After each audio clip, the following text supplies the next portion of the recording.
Good evening, everybody. I am terribly sorry for the late start. It's about 2.5 hours past when I would normally want to start. Today was very, very difficult. It was my last day at my now former job, and I don't mean to suggest anything about it being the last day was hard, but I did. There was a bit of a shock in terms of some of the work that I was doing and just whether or not it would be in a good state to hand off to people. So I kind of pulled an all-nighter, and I also found out a few other details just relating to some pay, problems that are potentially coming my way, setting up for the new position and things like that. So just basically, it's one of these cases where everything that could go wrong did, and I'm doing that on top of an all-nighter on a week where I've already been pushing really hard in terms of just doing some extra work and not really getting to bed at the hour that I need. So it's all entirely my fault. Essentially, I kind of crashed. I didn't sleep all that long. It was just a couple of hours at home, but I sort of I woke up around 7, and I've been trying to kind of cook at home a little bit more, but this was one of these cases where I was like, okay, I'll order something in. Had to wait for that, and essentially just get myself ready to go. But I'm somewhat alert. I'm not like super great, but I've got a cup of tea which is steeping in front of me, and I don't know. I'm really looking forward to Book of Hours. Cured is here. Good evening, System Chalk. Was about to go to sleep, but couldn't rest easy without wishing you a good stream. I hope all is going well for you. Yeah, I said at the start, there was there is some trouble probably coming up, and I'll get through it. It's one of these cases where like I suspect there's going to be some pay problems, and everybody sort of knows, and it's sort of at a just trust the system kind of point, and I can accept that because going in and messing with stuff is really the one way you're guaranteed to have problems. But it's one of these cases where like, if it's a week or two, I try to keep some savings aside to deal with problems like that. If it winds up being a month or two, and that would not be unusual for some of the problems that I've heard about and the system that I've heard about, it's going to create some trouble. And then again, when all of that comes up at a time when you're not feeling very well rested, it just kind of has this it kind of amps up the trouble. But the focus isn't on the negative. I'm actually really looking forward to starting the new position. I think it's an indication that the new place was so accommodating in letting me take my a long time in wrapping up at at my current place. I think it's a real testament to how accommodating and good the new place is. So I'm looking forward to that, and I don't know, it's there's a lot to be excited about. I'm gonna get through the stream. It's not going to be a hardship to get through the stream, but I do know that when I get tired, I get chatty. But it's very hard to see my current situation as anything but a net positive. So. I should say I'm just doing well, but it's been a character building day. Anyways, Kieran, I don't want to keep you too far from bed if you decide to hang out for a bit. I'm delighted to hear that. If you need to get some rest, I certainly wish I was in the same boat, but I'm going to do the best show that I can for the time that I'm here, and we're going to enjoy some time in Hush House. Now, there was an announcement today, so I'm going to take some time to read that as well on the Steam page, but we might as well enjoy the nice music. Books are the memory which does not die, inscribed in 5 languages over the gate of Hush House. Go quietly. Book of Hours is a forgiving sort of game. If you're worried you might be stuck, there's usually another way. So we're still on the Daymare patch, but if you are so I believe you will have seen this update on the subreddit if you follow there. If you have this game on Steam, there was also an update. So Alchemy and Metallurgy, January 26, Eason, House of Light updates, and new Wisdom Tree pendant. The quote, January 9th, 1838. A heavy snow falls on Brandkrug. When the staff dig themselves out, Solomon Husher, third librarian of the house, has disappeared from his quarters in the Long Tower, leaving a letter of resignation. Winter, the letter concludes, does not wait forever, though Janus might. Husher is never seen again, but every year on the same day his footprints can be found beneath the tree. What were you doing on the 9th when Husher's footprints once again appeared beneath the tree? We were working on Book of Hours' latest patch, Eason, which contains, and then there's a bunch of... I kind of like going over patch notes and things like that, but I'm sort of aware that I do tend to ramble a bit, so I'm trying to... I'll leave it to you to look those up. If you're interested, I'll bring it in, but... all right, I haven't heard of anyone finding the well-hidden surprises yet. I yelped with surprise. Okay, actually, I guess that would be relevant to the patch notes, so...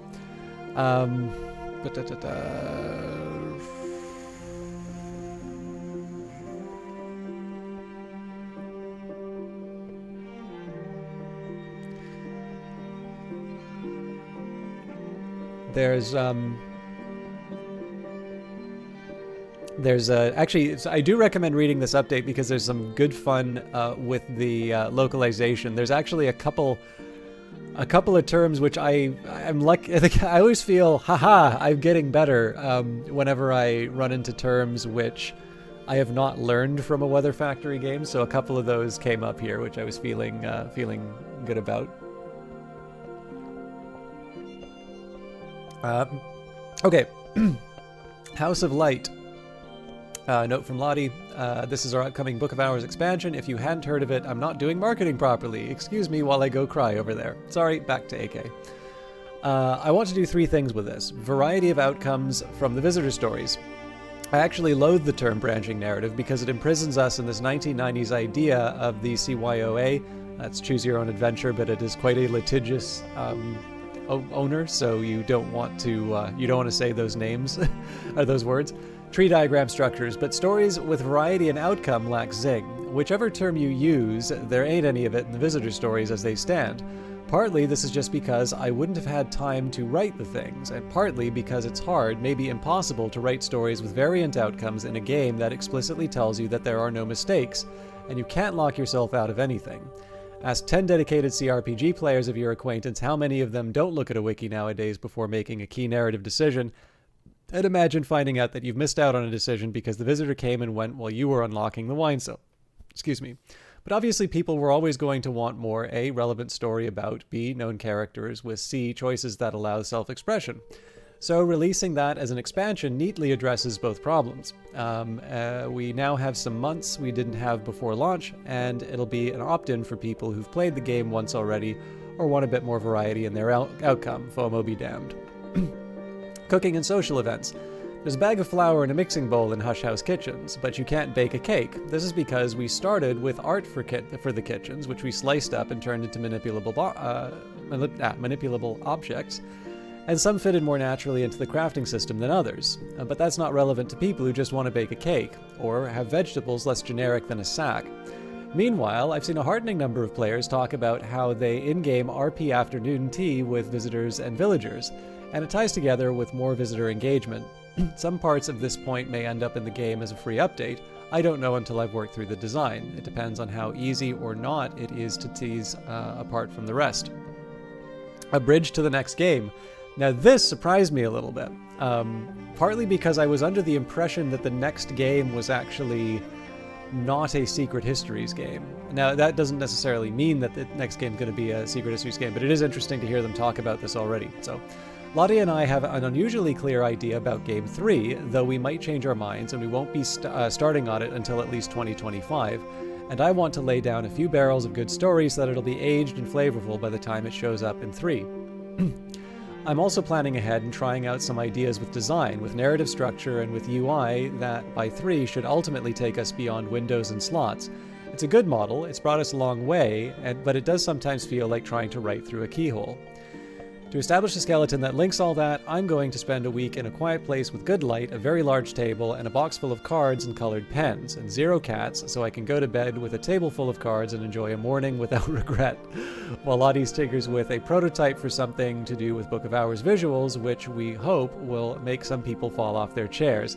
Now, it's also worth mentioning that I believe Lottie has been learning a lot about shaders over the course of Book of Hours. It is one of the reasons why this game looks as good as it does on some of the details. And I think any of you who know, I think that, I'm trying to remember the exact term that they called it. Maybe it was productive annoyance.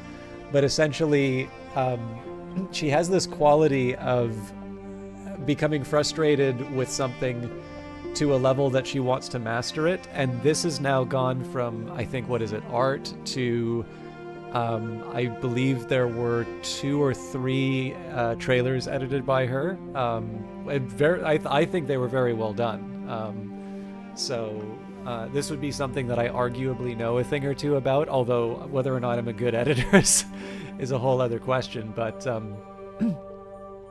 no, I definitely feel that if you were to find out that this is somebody who's recently learned Premiere, I thought it was very, very good stuff.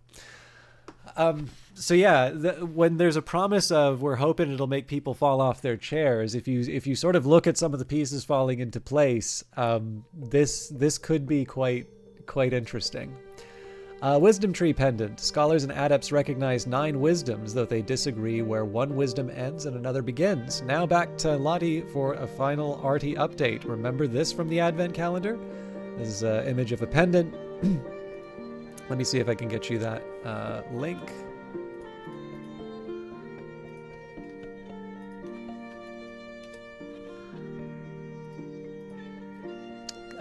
It's now a reality. Our very first piece of jewelry, the Golden Wisdom Tree Necklace, is out on the Etsy shop, featuring all the wisdoms from birdsong to skolosophy. You can now adorn yourself with the occult symbol over which scholars have squabbled for centuries. We're only making 500 of these as a test run to see how jewelry sells. Maybe cultist fans despise vanity. Maybe Book of Hours players are too busy reading books. Well, if you do want a beautiful gold-plated pendant for you or someone else's neck, get it while stocks last. And then there's some images of the pendant. I especially recommend purchasing now if you intend any sort of Valentine's gift. International shipping takes 3+ weeks, so sooner is better. While we're talking merch, we have the Hours notebooks, replacing the long-lost Cultist notebook, which ran out a few years ago now. I actually feel really bad for recommending the Cultist notebook for a while, because I really did not realize that it wasn't there, but anyways. While we're talking merch, we have the Hours notebooks replacing the long-lost Cultist notebooks, which ran out a few years ago, and our Tarot adult coloring book, and images with the Lucid Tarot. And the Lucid Tarot itself is finally shouldering its way through the world's skin, like a clawed and ruthless uncle or a headless flapping bear. Hush House Cat is on the scene to inspect the latest prototype, featuring for the first time ever our custom velvet tarot bag. So there are some images of the Lucid Tarot. I know a number of you have really been looking forward to that, and of course, images of the cat are hard to pass up. If you are signed up to the mailing list, you'll get an email anytime we launch any of these, so I recommend it, especially as Lucid Tarot will initially launch with 500 limited editions, including a signed certificate of authenticity, so those might go quickly. Anyway, that's it for this update. May January treat you with unusual consistency and warmth. May your beard never grow thin, and may the winter light of the Madrigad catch you flatteringly upon your cheekbones.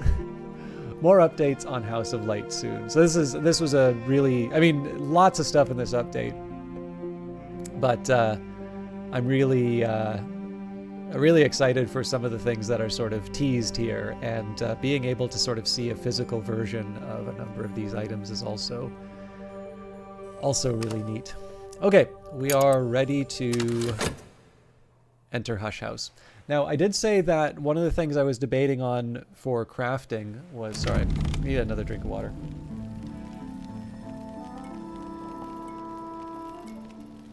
One of the things I was debating on while... are we really in winter?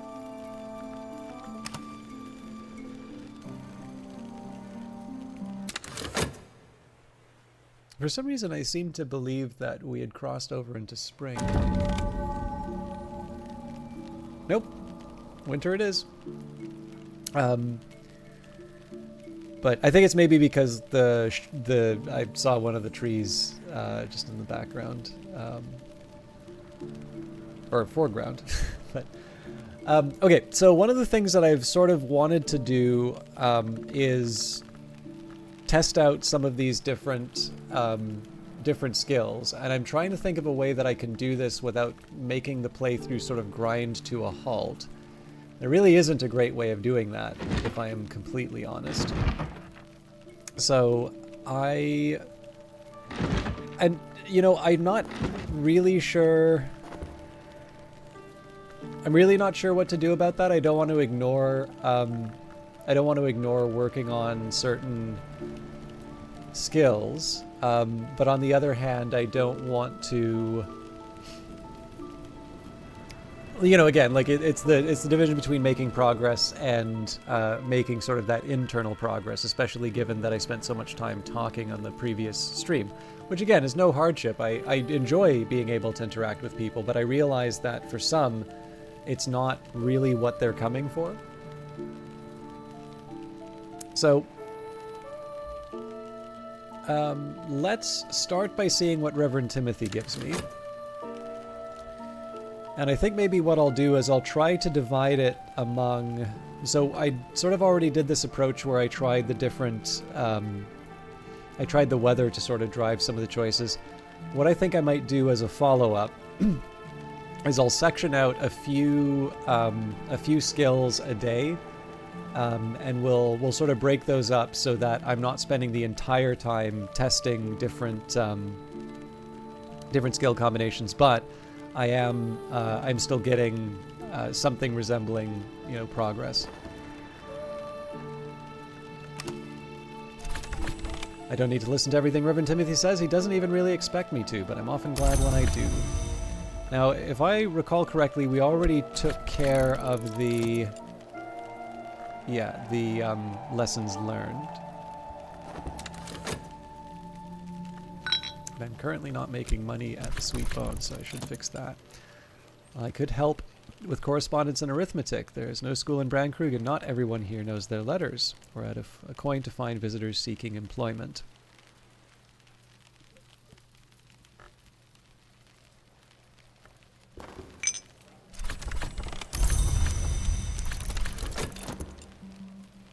Actually, I wasn't going to tell this story, but because this is a game about libraries and that, I thought I would share one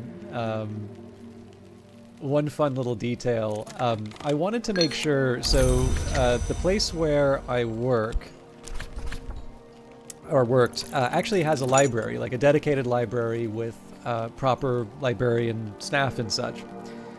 And it was a great place. In fact, one thing I remember, I was talking with a coworker, and they got an error from SAS, and it had... I really wish I could remember what the wording was, but they thought that it was a mistake, and I said, no, that's a legitimate, like, the legitimate use of the word. And like he says, I've never even... I think he actually even said that he hadn't heard of the word, and I'm like...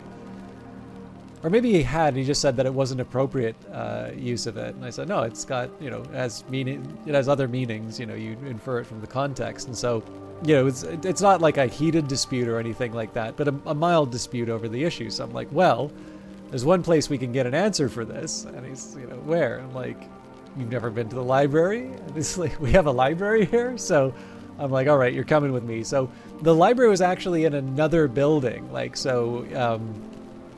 We actually walked, not like a huge distance, but we went a certain distance, and they've got a Oxford English Dictionary just sitting there, like the multi-volume set, the thing that I don't think it's in print anymore. So I open it up and plonk him down in front of it, and I'm like, tell me what you see there. And he reads it's like, oh yeah, you're right. I'm like, it's like, this is, now you know where you can go whenever you have a question like that. And, then I take a minute and you sort of show him around. It's like, yeah, like I said, it's like we're working on a specific problem which actually could benefit from some reference work. So I sort of said as like, beyond just being kind of a fun anecdote that we'll probably talk about at some point in the future. like, here's a couple of cases where, like I just kind of said, like we were trying to figure this thing out, and it was like, and it came back with an answer next meeting. Well, this is why, because like you can go here and they're pretty good at at helping you find some of the stuff that you're looking for. And so yeah, we took a look around, said hi to the librarians and that. But the librarian at the desk, after the Oxford, like after we used the Oxford English Dictionary and put it back on the shelf, he sort of looked at me and says, like, I don't think I've ever seen anybody do that. So I liked our library a lot, and the librarians were so unbelievably kind. So I did I made a point of going at the time when we were at, because we do hybrid work now, so there's fewer reasons to be in the building, and as a result, fewer reasons to go to the library. So I really wanted to make sure that on one of the days it was more likely that people would be around, I wanted to stop by and just, let them know that I was heading off to a new place, but that I really appreciated the library. I thought they were, doing a good job, and how much, like, there is a small side of me whenever you're considering a job. The library was actually one of the sort of pull factors in terms of my current job, because, it's a nice feature. So, it's nice to be able to tell people like that. And, I just kind of, shared a couple stories with them, told them the English dictionary part, because none of them were working at the desk at that time. And, just said the goodbyes and everything like that. And I was heading out, but what was funny was that I don't think they realized how far it can carry, because I remember one of the librarians, like, just as I'm about to get on the elevator, I just kind of hear in the background, "Aw." So that was nice. I mean, again, you places like that are special for reasons like that. You build a certain attachment, and I guess that does kind of tie in with the what the update was talking about in terms of the people that you meet as part of the job, and the attachments that you grow to them, and vice versa. So anyways, but yeah, I think the more I'm thinking about it, the more I like this idea of doing a couple of skills each day. So I am going to, oh, sorry, give me a minute here.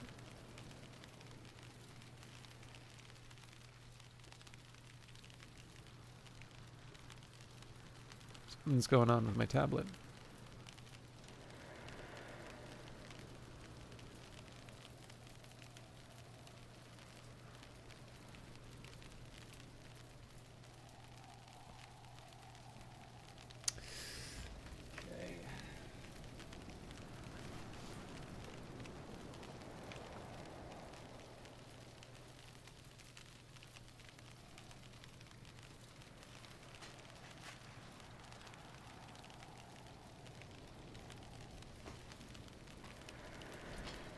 There we go.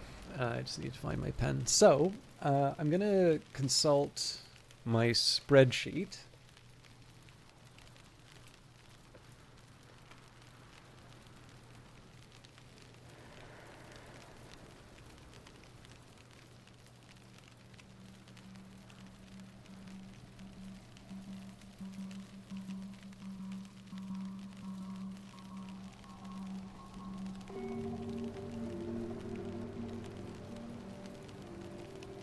So got Edict's Liminal on the knock.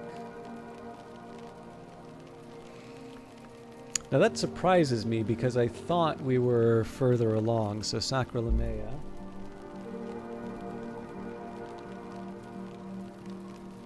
And Sky.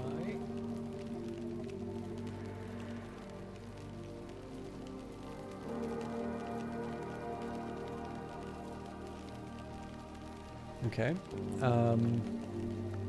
Rights of the root. Okay, Rights of the Roots, we didn't do them off. So I'll start with Rights of the Roots. Let's maybe do 3 at a time. And for the start, I'm going to just sort of seed the remaining spreadsheets, and then we'll sort of go through the day. We'll get what we need, and then we can sort of move on. And that'll maybe be a better way for me to sort of handle the creation of some of these objects. I think what I might also try and do is make some of the persistent memories at the end of the day. So when we hear the sort of hurry it up sounds, I'll maybe commit a few elements of the soul towards crafting something helpful. But for now, let's start with Rites of the Roots, and we will see what we can put into the relevant slots. So I'm going to start with the moth aspects first. I'm not expecting massive developments on this. I'm really just putting together whatever I can.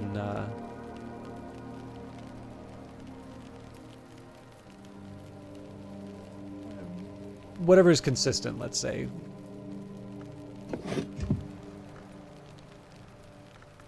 Skinchuck Mead's probably not the right call here. Maybe Lethe, though? Well, Lethe's more of a nectar thing. Well, no, it's moth, too. Okay, well, we certainly have more than enough moth. So...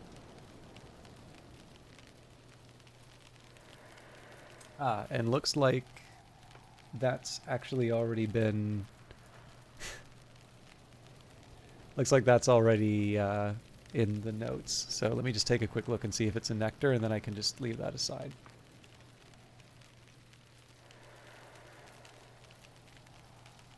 Yeah, okay.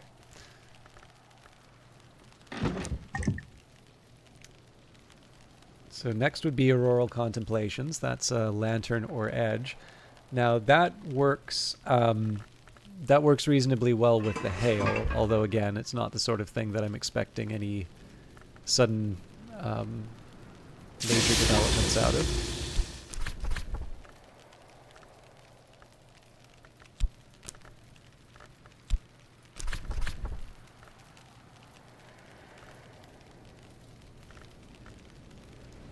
I suppose I can see... I don't know if I have steel anymore. Yeah, we're not really. Any metal's better than none. And hard to see how I would have...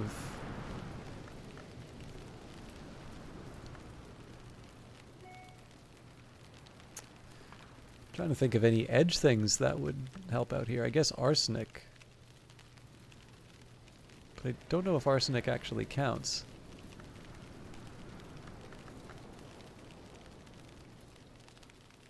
Nope.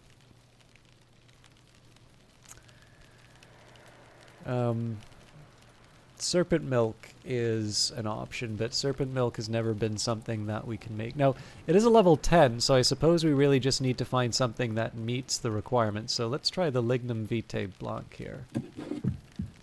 Okay.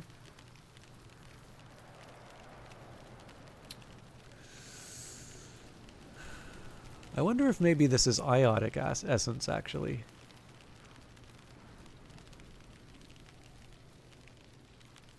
But how would I distinguish? I guess it would be forge with... I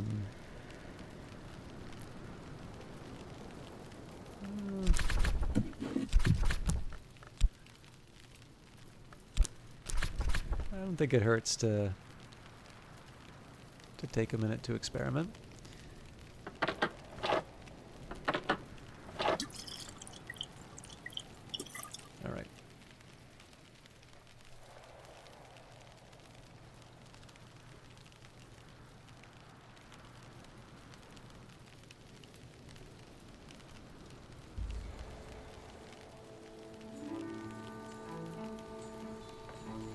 So I'm going to add Auroral Contemplations to my edge sheet.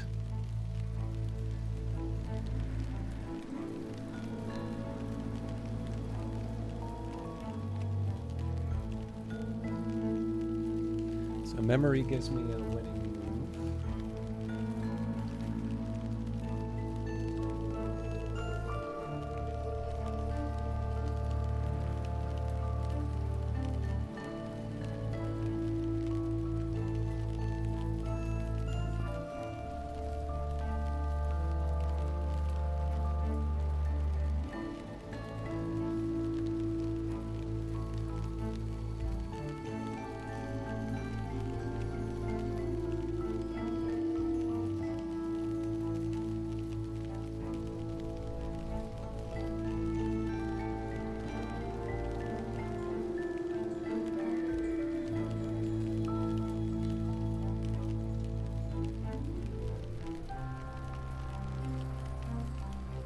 So if I want to treat this as like an edge,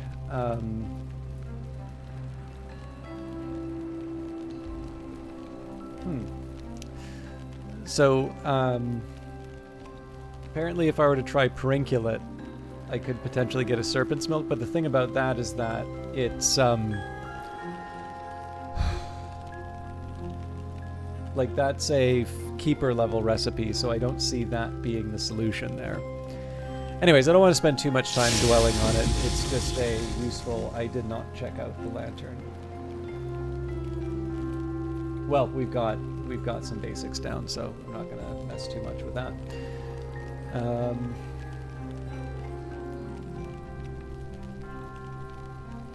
What else? I guess I've already tried two, so maybe we'll do Inks of Containment, and then we will... And I feel like I might have already put a little something into Inks of Containment, but let's just put in the work, and we can say we've done it for sure.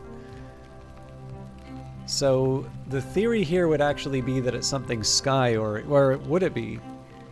Because it's just the Stargall ink.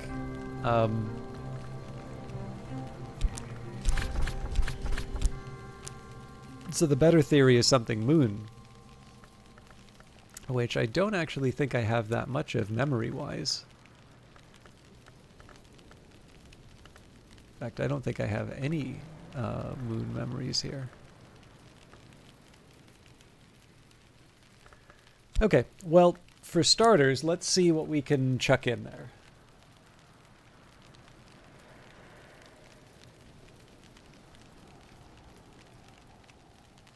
It looks like we don't have a moon setting yet, so...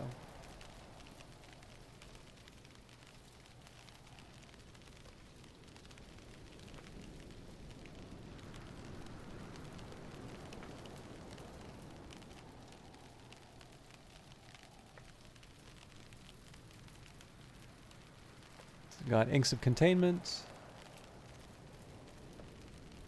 Now, let's get the basics up. In fact, if I'm going to try Moon, I should commit to the bit.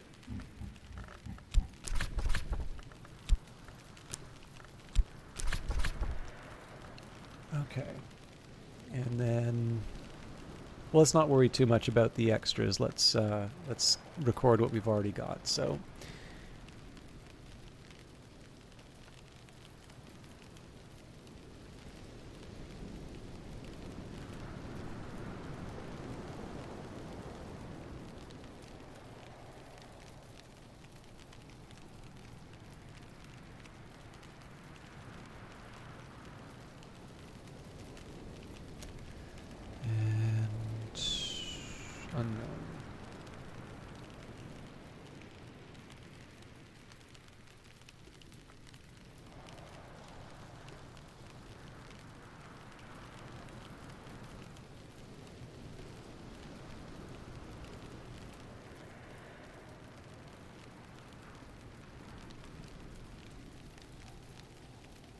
Okay.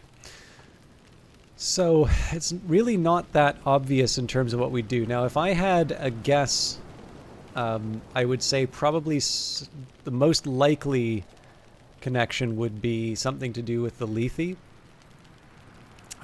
There was, I think it was about making Maricat. We'd get that in the Word document. And I seem to recall there was some difficulty making that happen, so... No,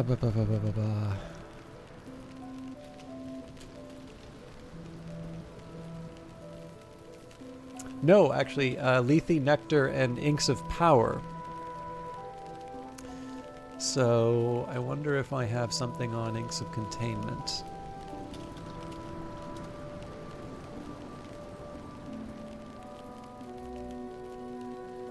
So, Stargall instead of Ugall, which isn't...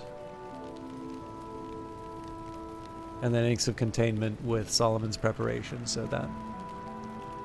Not too much that's new there. I believe if we use a Stimfling for some things...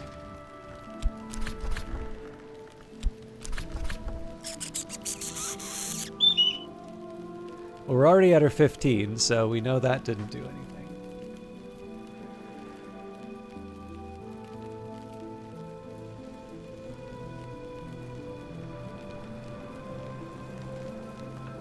And Black Sapphire Wash wouldn't... Black Sapphire Wash is really more of an end result. I think it was the Asmiel, which...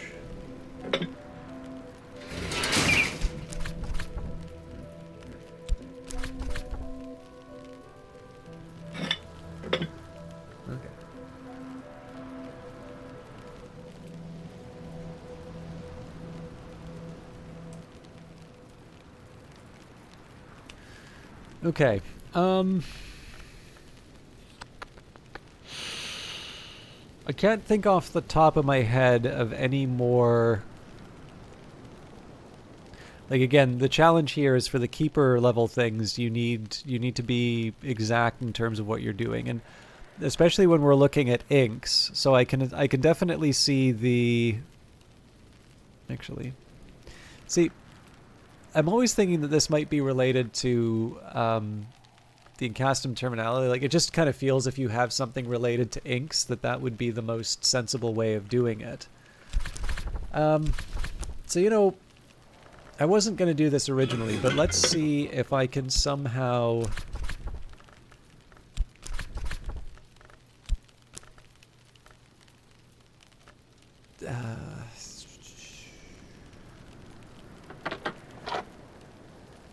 That's not nearly enough forge.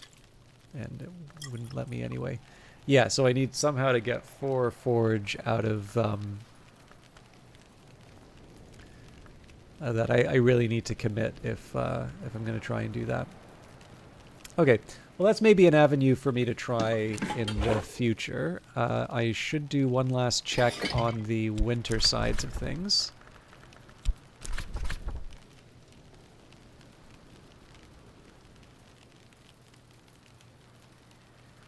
So we didn't try it with a bittersweet certainty, but I don't have one right now.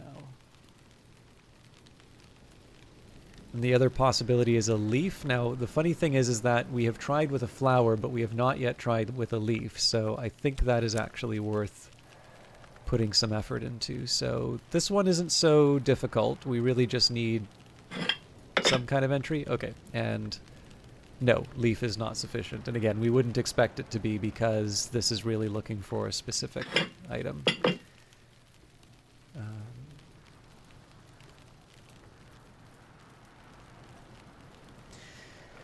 So the other... Actually, you know what? Bittersweet Certainty really does feel like something I should try. So, you know what? I am going to do that. We're going to let time go by. Obviously, I have to get the Bittersweet Certainty from somewhere. But given that the Bittersweet Certainty is something that you can craft, I don't think it's a 10 crafting, though. The more I think of it, the more I should probably be trying.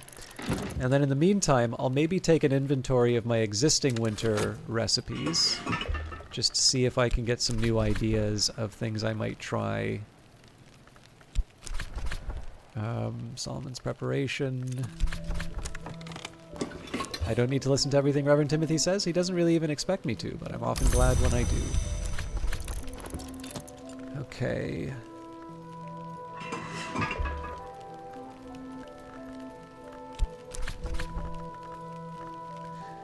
So I'm thinking that there is a possibility that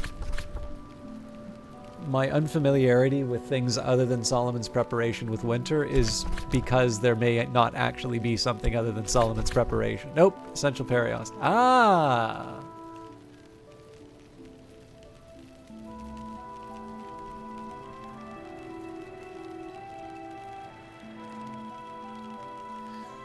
That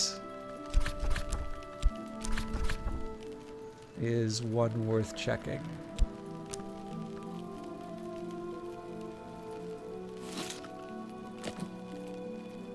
Okay.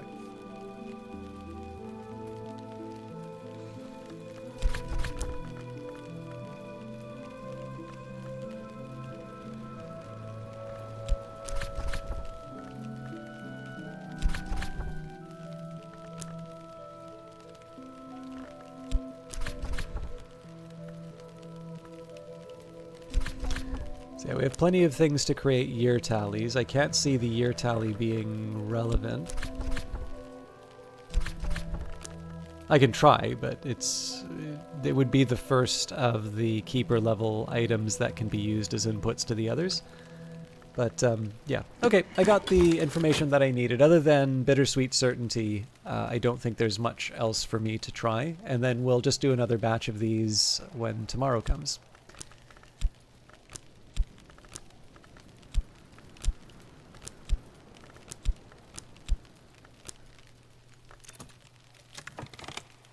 An afternoon spent profitably reading newspapers to the curious, writing affectionate letters for the lonely, and steering farmers through the requirements of the Ministry of Agriculture.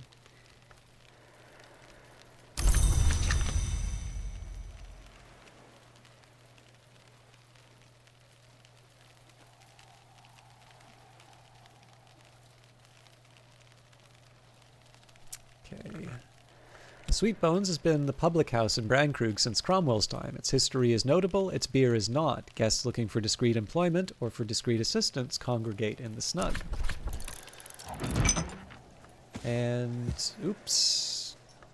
I was going to read Glimmerings, but it just took one misfiling and I've given up. So this is more, I'm not expecting any miracles out of this, but this is more for completeness. Let's see what happens when I try this with Inks of Containment.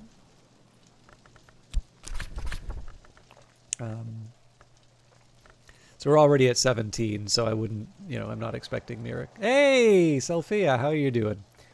I might just be shouting yourself out to you at this point, but just give me a quick second here. I'm taking notes while I'm going through, and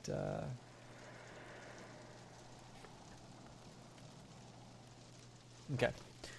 For those of you who do not know, Solfea is one of the fine Australian streamers on Twitch. I watch a few of them, and I have none of the desirable qualities of an Australian, but I am actually half Australian, so I feel a certain fondness for them. It's actually weird. I think out of the streamers that I know on Twitch and regularly see, they're not necessarily located in Australia, but there's actually a surprising number who are either from it or currently reside there, and that wasn't really by design. So I don't know what's up with it. It's not like I kind of hum Waltzing Matilda as I leave for my way to work. And I have summarized, I don't know if Sylvia wants to hear this, but I have summarized Waltzing Matilda to chat before, for those of you unfamiliar with the title. But if you played Civilization 6, whenever John Curtin's on the screen, you usually get to hear it. But anyways, Sophia has been playing this documentary about Australia, which is a little bit like Mad Max Fury Road, which is more of a filmed documentary of Australia, my time at Sandrock. And it's actually been quite delightful to watch, but Sylvia is very kind in terms of shouting me out in her channel, in terms of saying that I play a lot of Book of Hours, but I am not a Book of Hours player, and I know that more and more people are failing to make that distinction. And likewise, I often talk about Sylvia's time in Sandrock, but I do not mean to suggest that that is the only thing to see there. It's actually a very nice community. Quite a few streamers visit, and she actually does a number of things that I kind of wish I would do myself if I was a little more on the ball. So things like, words on stream. And again, a very nice variety caster, somebody who is quite engaging. There's a cat cam, which I know is always an attraction. Yeah, see, I think it's kind of this quintessentially Australian stereotype song of, some criminal who steals a sheep and says, "You'll never catch me alive, coppers," and drowns in the river. I also want to know what happens to the sheep.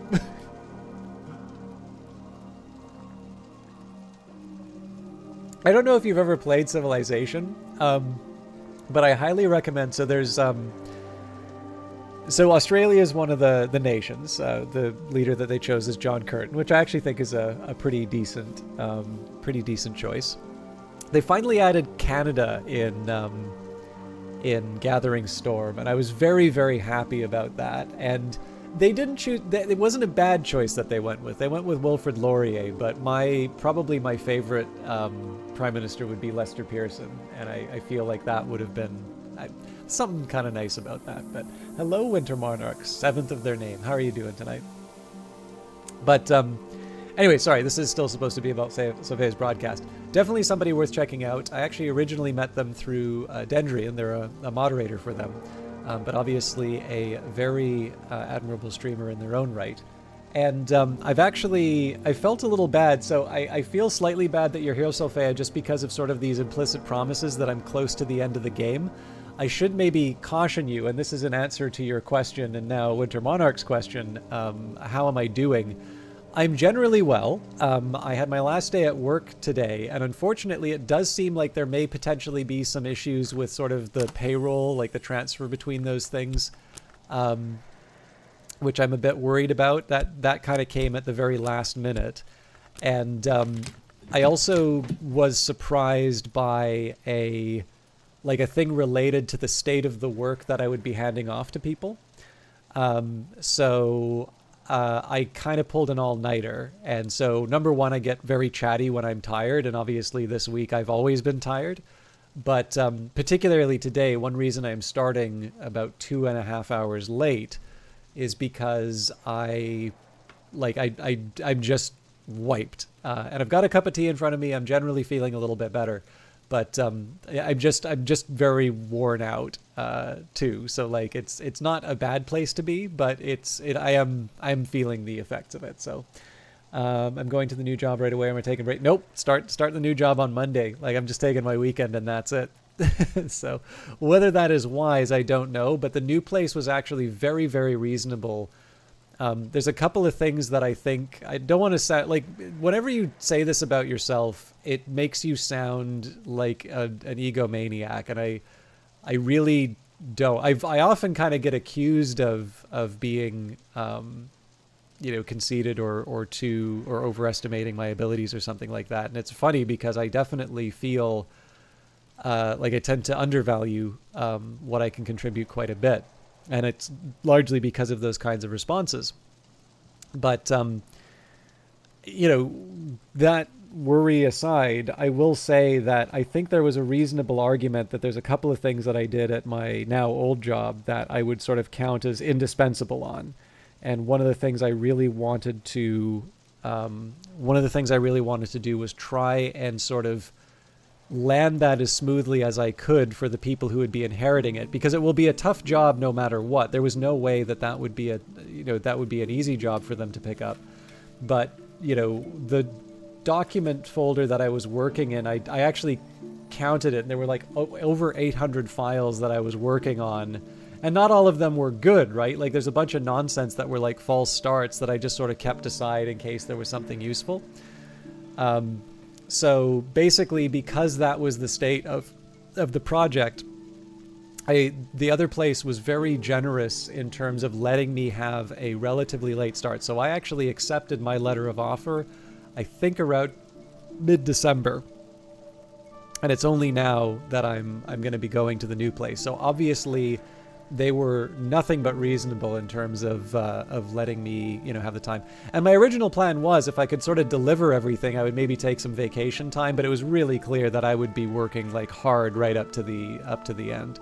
So in that case, I'll have my weekend, begin my orientation on Monday, and my big goal really is just to make sure that I have a restful weekend. I mean, I'm obviously not going to go to bed early on this weekend because I'm streaming, but I'll try and take care of myself. Anyway, sorry, I'm going on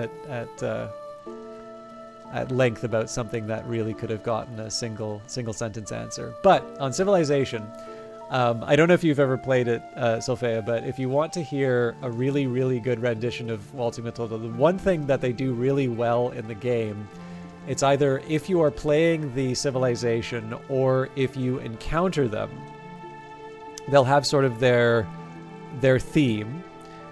But what I also like about it is that there is a version of each theme where like it's based on the era. So there's sort of the ancient version of the theme, and that will obviously use very simple instruments. And then you go to the Middle Ages, and then you have sort of the industrial era and the modern era. And like the industrial era was sort of, well, I don't know. If you hear it, I can tell you a little bit of a story in terms of my first reaction to it, because there were some in-game circumstances under which that music started playing. But yeah, it's a fun thing that they did. There's a couple of Canadian songs that are maybe less known that appear in that soundtrack, and I think they did a really good job of it. Also, Kalinka, if you play Peter the Great, you will hear, like, once you get to the industrial and atomic revolution or atomic age, like you know it. You will hear the most dramatic rendition of Kalinka that you've ever heard. But anyways, we're not talking about Civilization. We are talking about Book of Hours. But yeah, I should just caution you, Solfea. I if you want me to explain sort of where we are in the playthrough, I'd be happy to do that. But one of the things that I've been doing sort of in between is I've been trying to work out a few recipes, and what I've decided to do is I'll maybe do sort of 2 or 3 a day, and then we'll sort of move on to the next one. Last stream we also talked a lot about Henry VIII, but unless people would like, it was the anniversary of his jousting accident. But unless people would really like to hear about Henry VIII again, I'll leave that. There's not much work on offer in Brancrude, but I can find 6 pence worth of odd jobs.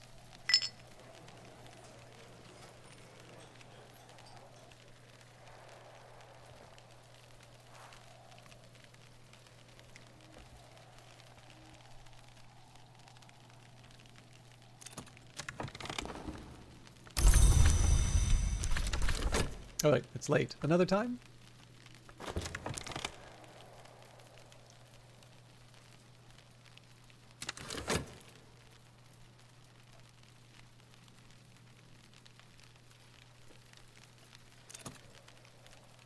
As I used to say in my youth, the day is done and so am I, but I've earned my pay.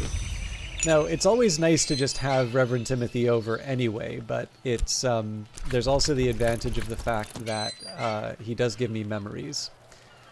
So we'll bring him in, and I don't quite see the benefit of messing around with my skills. It's another Haley day.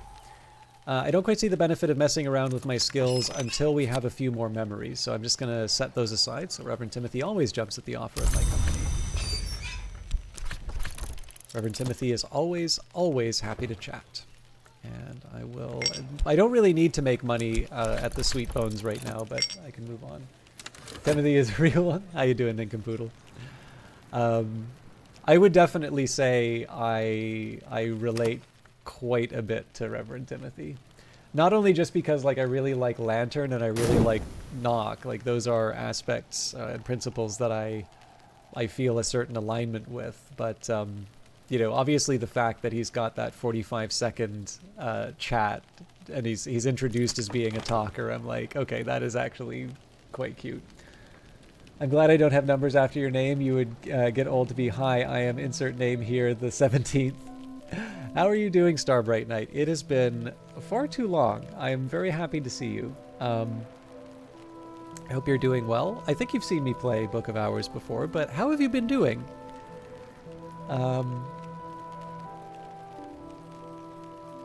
For some reason, I mistook you for Solfea for a moment. I think it's just because you have the same color on your names, but I'm really happy to see you.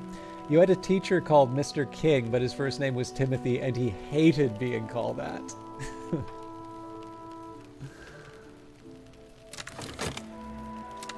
Well, I mean, if I was called Mr. King, I would insist on being called Mr. King. Although, I suppose if... You know, one of the ways you really could have messed with him if he didn't like being called Timothy, which I don't think is a bad name at all. Although there is a good line. Have any of you ever watched The Thick of It? There was also a movie called In the Loop, which uses at least one of the same characters, or two of the same characters. But if you're not familiar with it, I won't bore you. But I was gonna say, like, if I had a teacher, I mean, this I would also probably get some kind of disciplinary action, but if I had a teacher who was annoyed at being called Timothy, but was called Mr. King, I would insist on calling him Your Royal Highness. So, you still haven't seen like The Iron Giant or Forrest Gump and such? Yeah, well, I mean, I haven't seen The Iron Giant. I should, but yeah, I mean, obviously, I mean, the fact of the matter is, like, for movies like that, they're quite, like, they're old movies now. And it's, I know people kind of think I'm being trolly when I talk about it, but like, I'll even talk, like, I like old movies, right? But I'll talk about some of the stuff that I like. And I think it's sort of like, if you want to try and do something, you know, interesting, these are good examples of how people have taken things that are not, you know, I don't want to suggest that these are inexpensive films to make, but, you know, these are interesting for more than just the money you are seeing plastered on the screen. But, you know, something like Run Lola Run, but like Run Lola Run is an old movie. It's not Godfather old, but Godfather's also an old movie.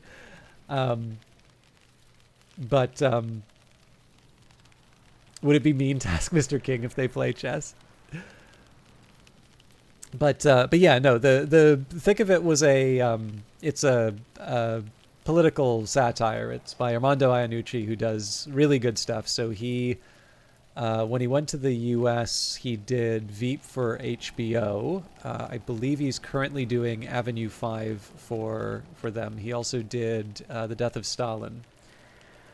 But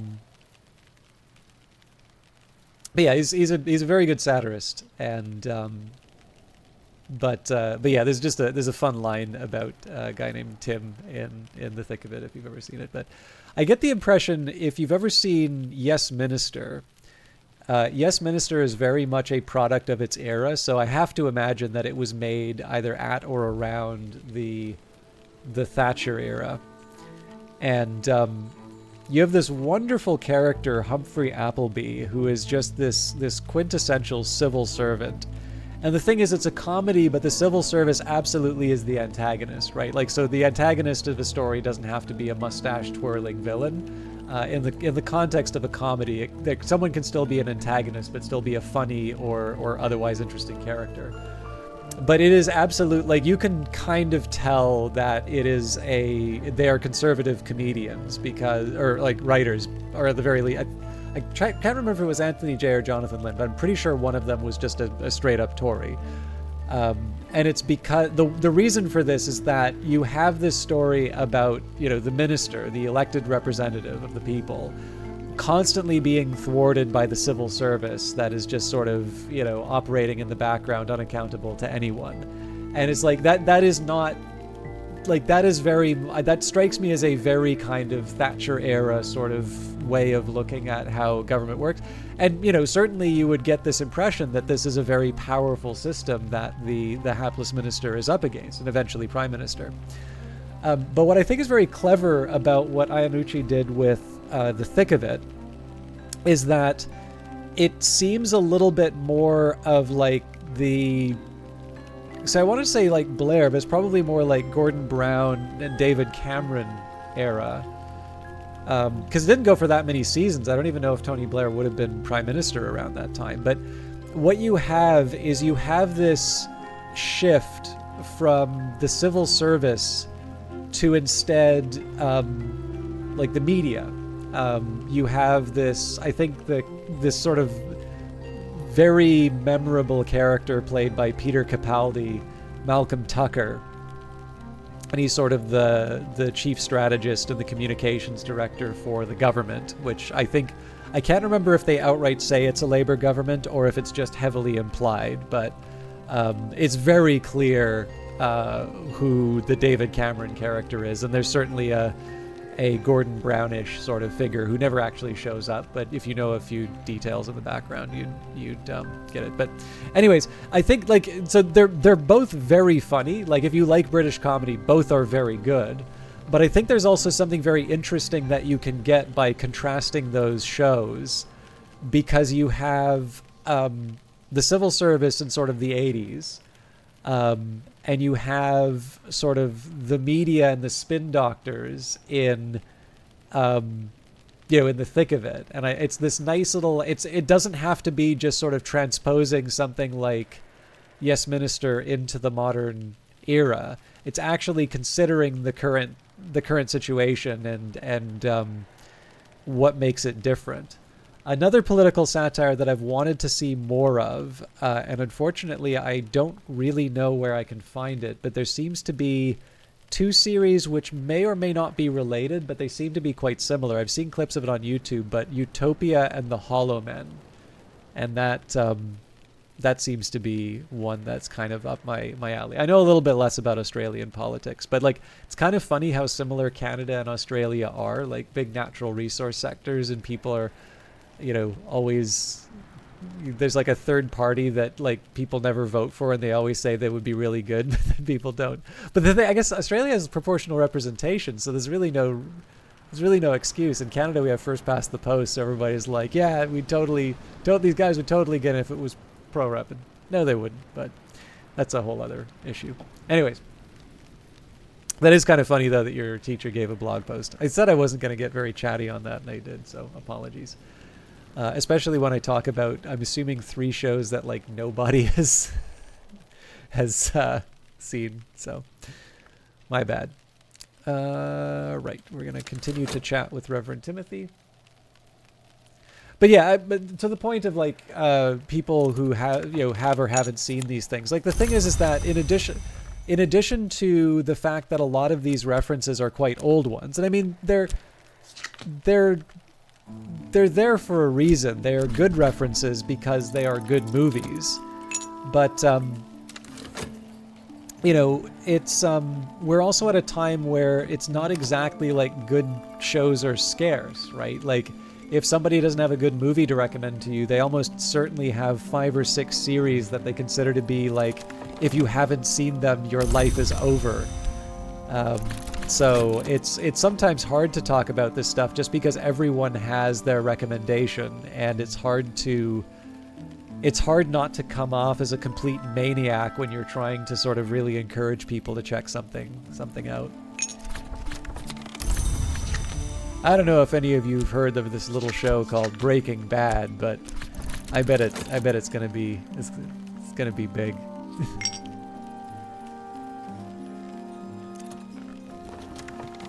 I don't need to listen to everything Reverend Timothy says. He doesn't even really expect me to, but I'm often glad when I do.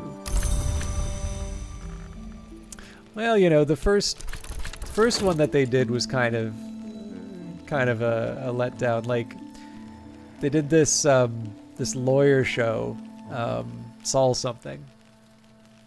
And like they just introduce all of these plot elements and they don't go anywhere. So like there's this lab that's being built, and it just doesn't go anywhere. It's kind of like they assume that we're gonna write the rest of the story for ourselves. So anyways, I'm sure they know what they're doing.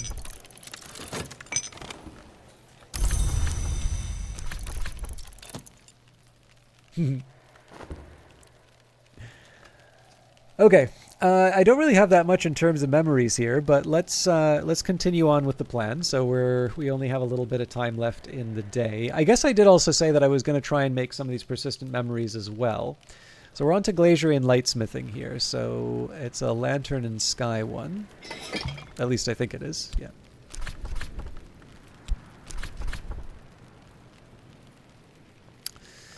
I don't think Final Understanding has Lantern, so we can add Revelation, and then Substance and Solution. So for starters, I'll put in the Xanthotic Essence, and under Substance...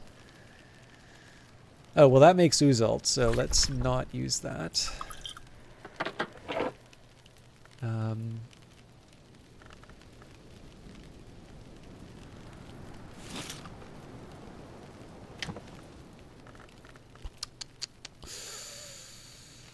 History plant, maybe?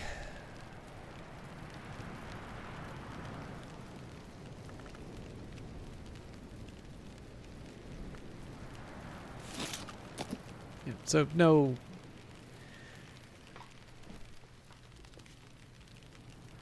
surprises there, but I'm just going to open up the lantern side.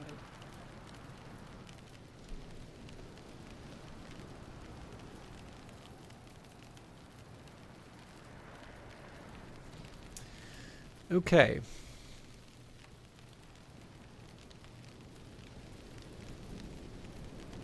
So I've tried Xanthotic Essence, we've tried Ichor Vitreous. Wait, really? Oh yeah, there it is.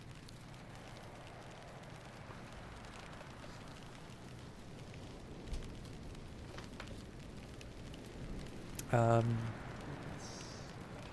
Metal Gervanite.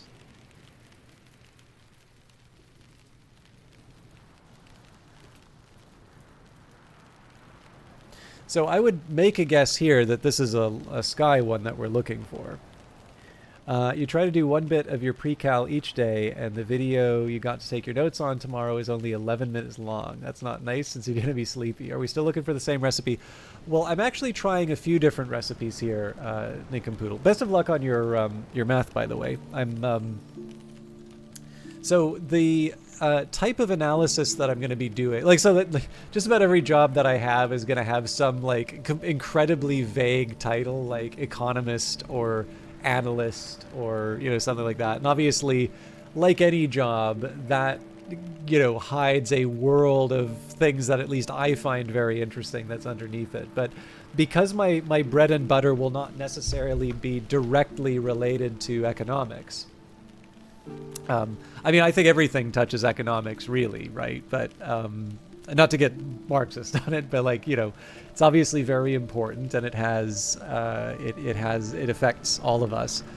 For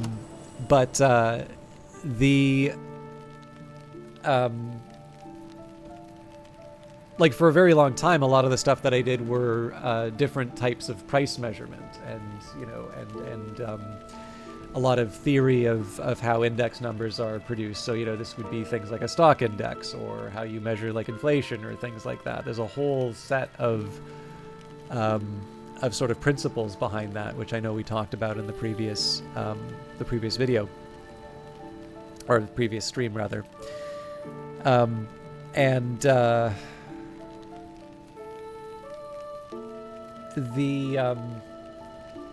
I guess the thing is that that's obviously going to be a very mathy environment, which is nice, but I've decided that I'll try and take the opportunity with a new job that's not always going to be me working on a specific kind of econ problem, to take a chance to sort of review some of my econ texts. But then I actually thought, well, why not even go more foundational and actually go and start reading some of my old math texts as well? Because I've got a couple of good, more entry-level ones, but I actually also have a couple of very complicated ones that I've been hoping to sort of work my way up to. So I figured that might be a nice little, it's a new chance to try new things. So I figured I'd give that a shot. Anyways, so let me record what I've got down here already, and then I think I know how I'm going to try the recipe. But yeah, to specifically answer your question here, Nincompoodle, I'm actually trying to find recipes for a set of skills, and because I don't want to make every day in this game me hunting down skills, I've decided I'll do about 3 a day, and then it'll just be a slightly more comprehensive look at some of the different recipes. Although, just as a heads up, I might take a small break so I can refill my tea. Again, this is the only thing that's keeping me streaming, so I might abandon you for a minute. Okay, but let's write down what we've got here. This one was ionic.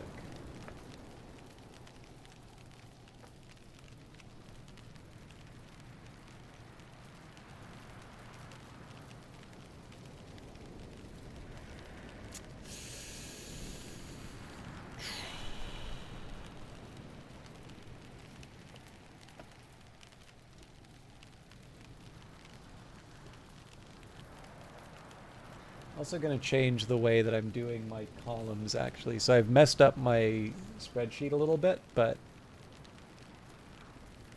I won't I won't spend the time undoing it. So this gives us Vitreous. Xanthot, it gives us Uzult.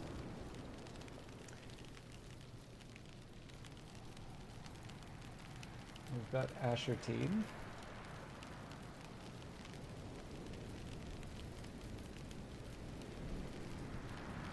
So the things I haven't tried are Eigengrau. Oh, I also tried a plant.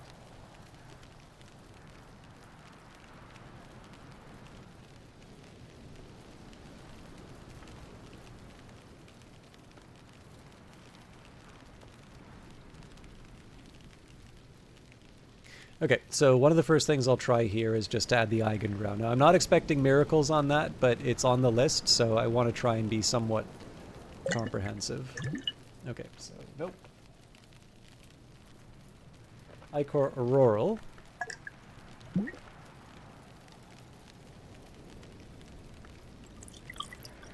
Okay.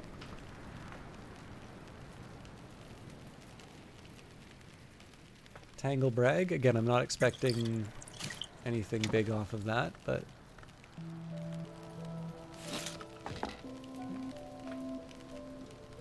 Refulgin.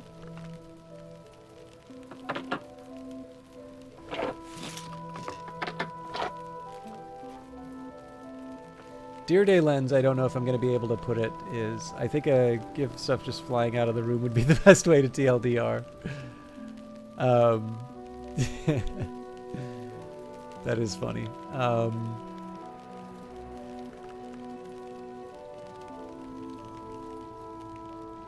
might save the Deer Day Lens for something different. An old moment I don't have. Now, I already thought we tried Iotic. We did.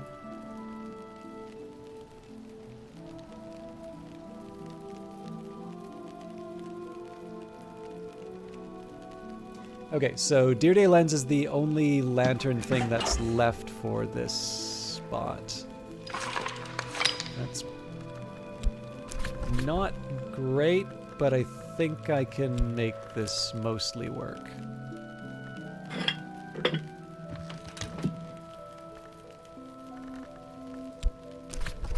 We've got 18, so that's sufficient. And that's glass, technically, so...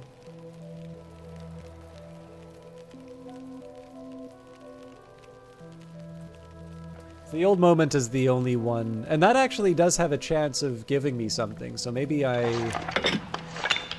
before I wrap up for the day, let's actually make that.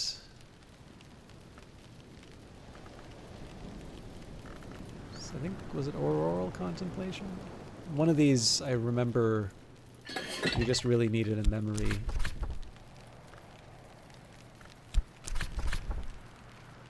That was a winning move. I remember there was a lantern one. Disciplines the Scar? Yep. Recall something lost, something scale aspected. Do you have a favorite out of those games, Nincompoodle, or is it just a nice little way to spend the time? I've been trying a few more of the incremental games, just kind of so I can know a little bit more about what's going on with them, but they're not my go-to. Like, I've never quite had them kind of get my... Like, I'll do them, but, like, I don't feel compelled to play them the way that I maybe feel that way about Civ, let's say. Okay, so I'm going to try the sky side of the equation now.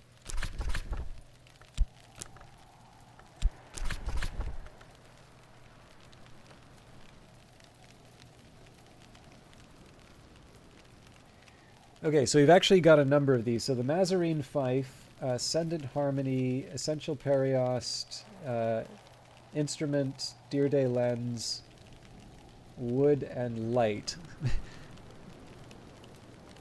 So, Gervinite, yes. I think we already tried the Ichor Auroral, but we may not have tried that with sufficient Ooh, now I've gone and done it. I may not have tried that with sufficient sky, so let's just verify. Okay. Oh, for...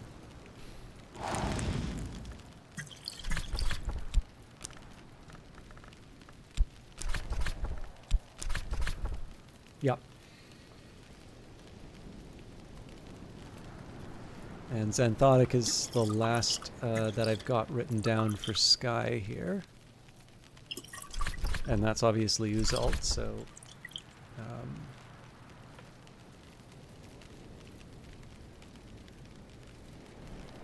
so as far as sky things go,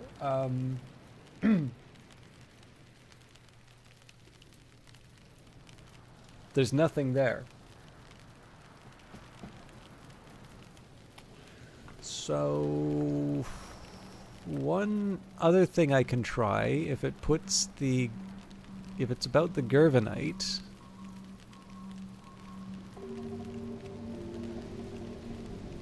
Problem is, what would I mix with the Gervanite? Because it's Nock and Rose, neither of which necessarily align with glaziering and lightsmithing. Although it does say, break a window. What have you made? A way? A new light? A weapon? Hello, Cotter Alien. So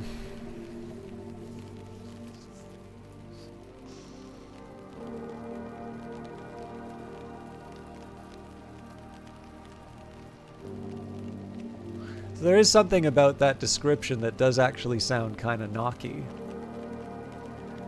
But again, it's one thing for me to say it sounds a bit knocky. If I'm going to try and go for something keeper, I really need to be thinking about specifically what I'm adding. Well, I know specifically what I'm adding. It would be the Gervanite, but...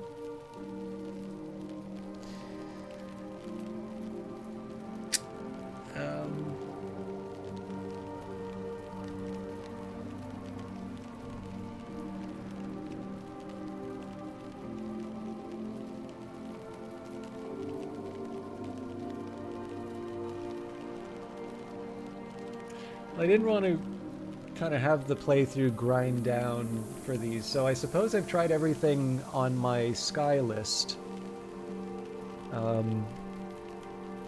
Which I think means we'll maybe get some more columns as we try more sky things. And again, there's an open question. With any of the skills, I really don't have a mechanism for testing them under other aspects unless I see something inside of a book, and I think I'm just going to have to accept that as an imperfection of the method. But again, it's, you know, I can meditate on something and come up with all sorts of different wrong answers in a session, but I think sometimes just experimenting and moving forward might be a little more interesting. So let's see what our friend weaving and not working. Yes, okay.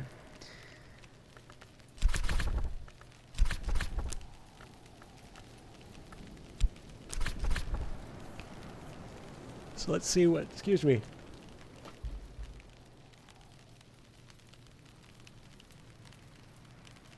Oh, no, this is interesting. We don't actually have anything in the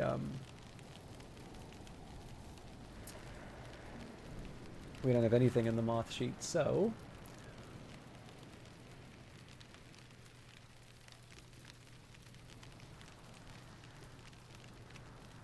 okay.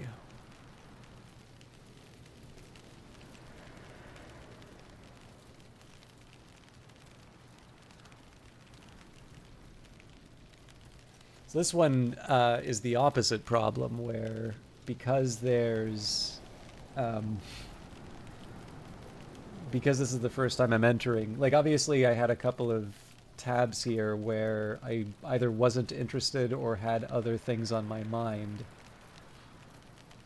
I didn't do things like moth and nectar, and so now I have these huge files without any entries. Now, I think there's something debatable about whether or not the loom is the best place for me to be playing around with some of this stuff, because I don't believe any of these have moth. Cult scrap does. Actually, that's enough for the 15, but okay. So name day riddle's no surprise, but we can at least start there. It's really hard to see where Skin-Shuck Mead would come out of weaving and not working, but we'll try that later. And yeah, the problem that I have here is that I lost my mind partway through filling these out, and I decided that I would give both the... Like, I would ignore what the aspect was in terms of outcomes, because I'm like, well, it tells me something about ingredients that it accepts. But the problem with that is that you do need to know... You know, it's different if you have some... If you've put metal in, and you only have 10 of an aspect... That doesn't mean that metal isn't a useful input, although again, the Keeper stuff usually wants a specific ingredient. All that you've learned is that it's not the ingredient for the 10, right? The only way you can really say that that thing isn't resulting in the outcome that you want.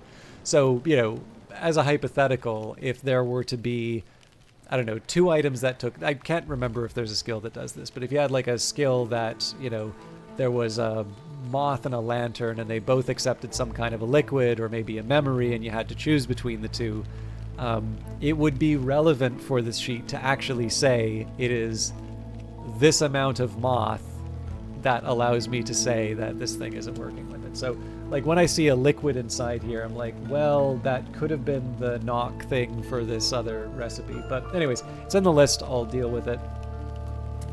Let's see if I've got anything else interesting to work with here. Nothing that can be handled by the loom. It really just wants fabrics. So I think we'd go to the dispensary to try something a little bit more precise.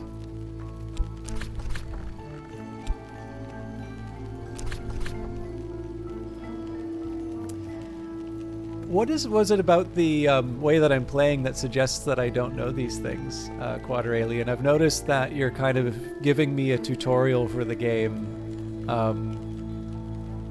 kind of right off the start. Am I not playing it correctly?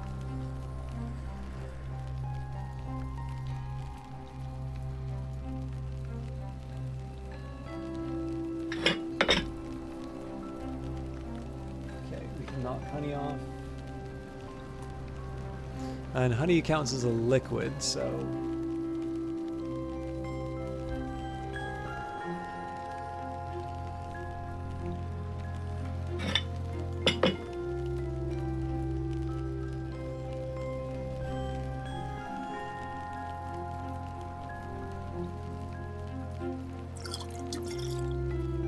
Okay.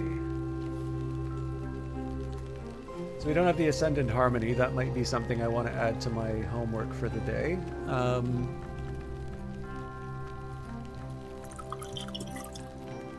But I can put a wood in.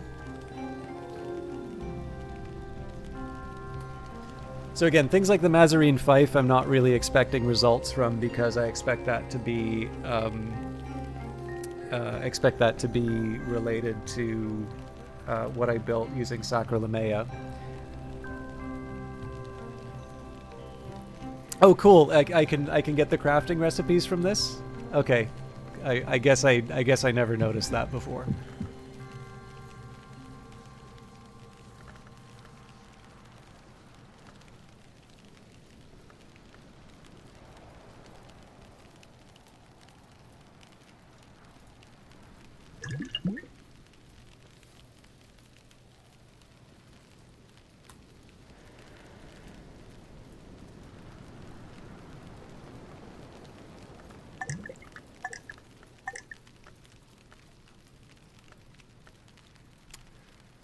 Pyrus Oricolanus, I don't think I could do in the dispensary.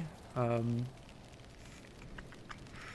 Lethe has been sort of a white whale for use. How you doing, Nearly Logical? So, Quadralien, how did you enjoy the beta of this game, out of curiosity? I really liked it. What did you think about the decision to remove... Like, did you ever have those cases where people stole texts from you? I'd love to talk to you about that.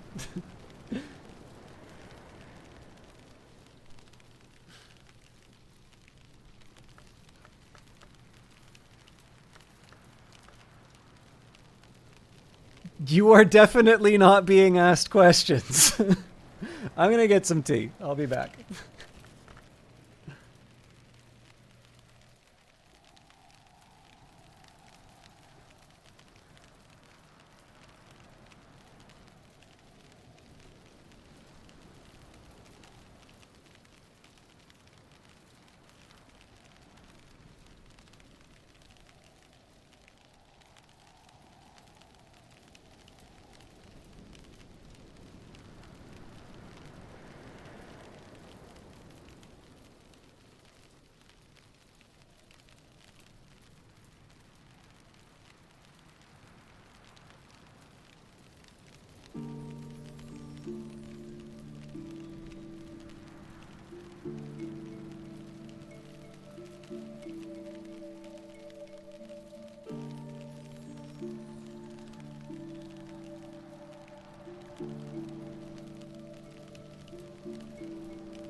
All right, I think I might have missed you, Nincompoodle, but rest well. I really feel like I need I need that myself. For those of you who maybe come in a little bit later, I had to do an all-nighter just to wrap up the stuff. Today was my last day at work.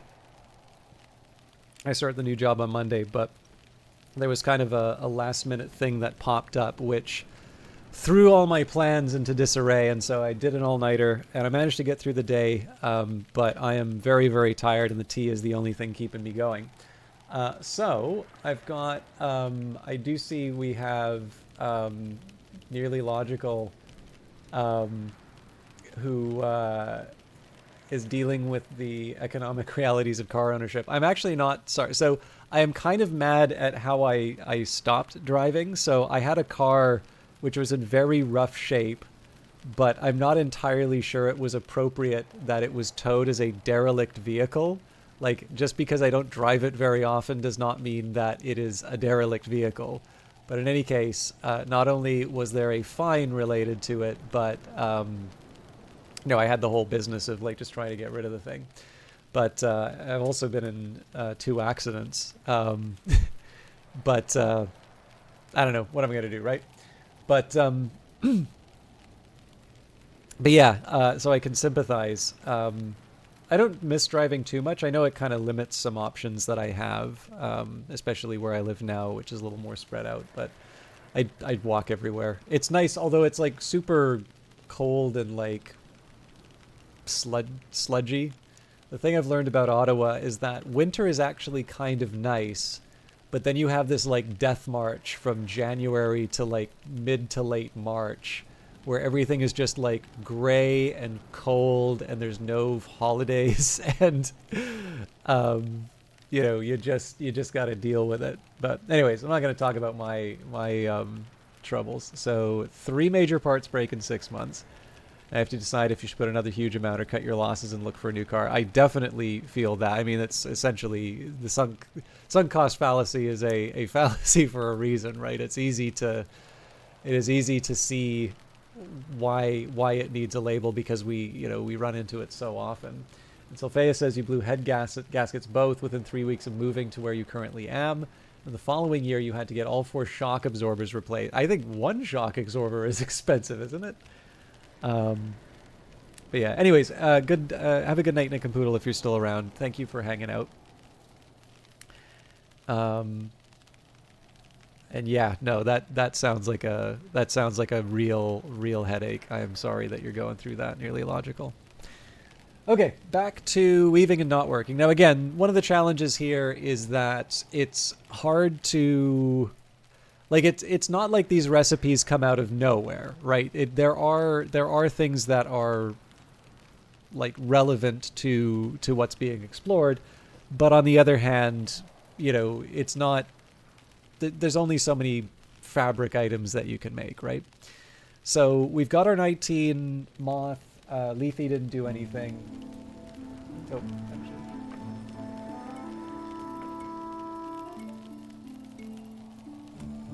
So it's the Ascendant Harmony, Mazarine Fife, and Pyrosaura Calanus that remain.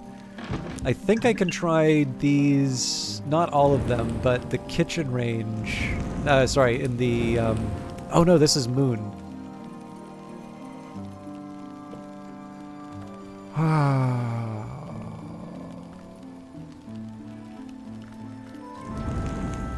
So much for that. Probably one of the altars then.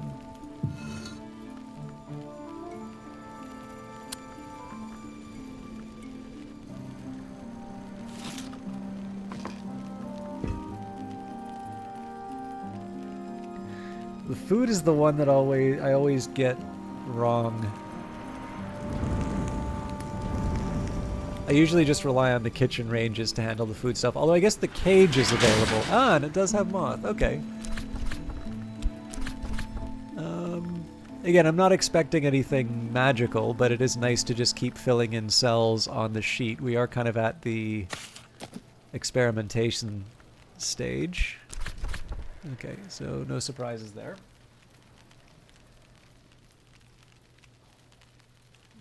I won't have the Ascendant Harmony, but we can probably make something happen with the Mazarine Fife. I don't think the telescope will have...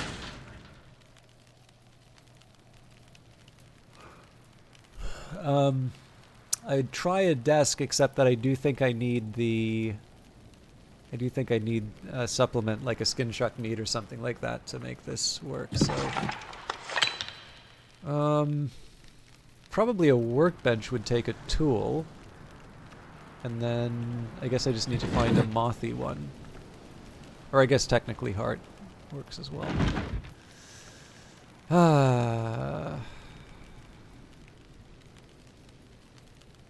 The other one that I would feel better about, and I should maybe just try this on its own, would be the Mommets. Because I don't think there's a Mommet that comes out of weaving and not working, but that would strike me as a fairly intuitive I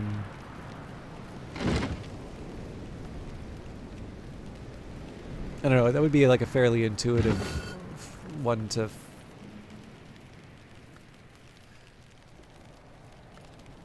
well, we can try it.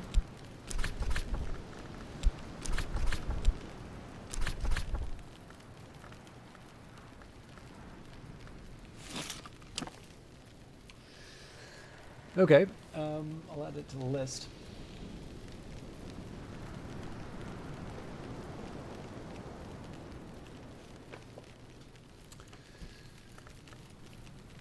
Guess I still haven't found... I mean, the problem here is that because the Mazarine Fife is almost certainly due to the sky aspect of Sacra Lamea, I feel rather silly even trying to find a proper slot for it.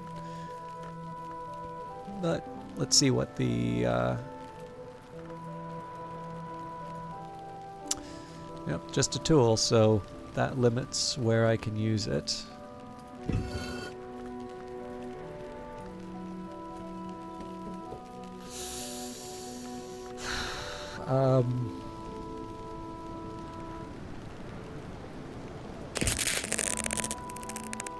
Everyone loves the sound of the carapace cross.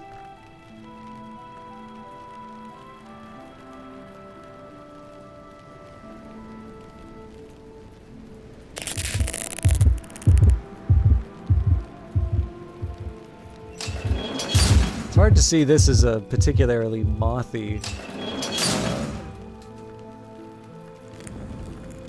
And then this doesn't take tools. Huh. Well, I do miss the advantage of my my tryst, but I can at least put weaving and not working in here. So, for the sake of the argument, the Mazarine Fife. And then I suppose the big question here is, can I somehow get 4 moth? Skin Shuck Mead, but then it doesn't take beverages, so I don't see how that could help. And I keep forgetting that it's moon, not moth for these things. The Skin Shuck Mead is the thing I really want in this slot.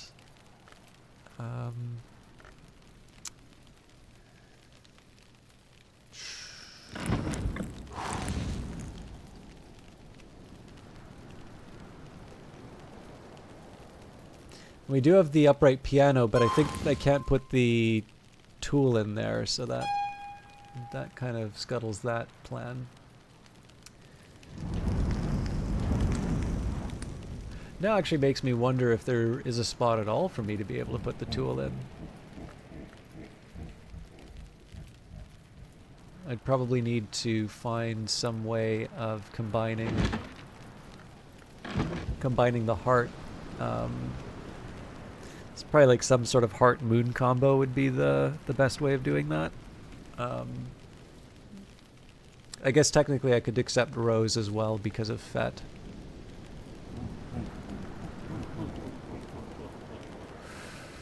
So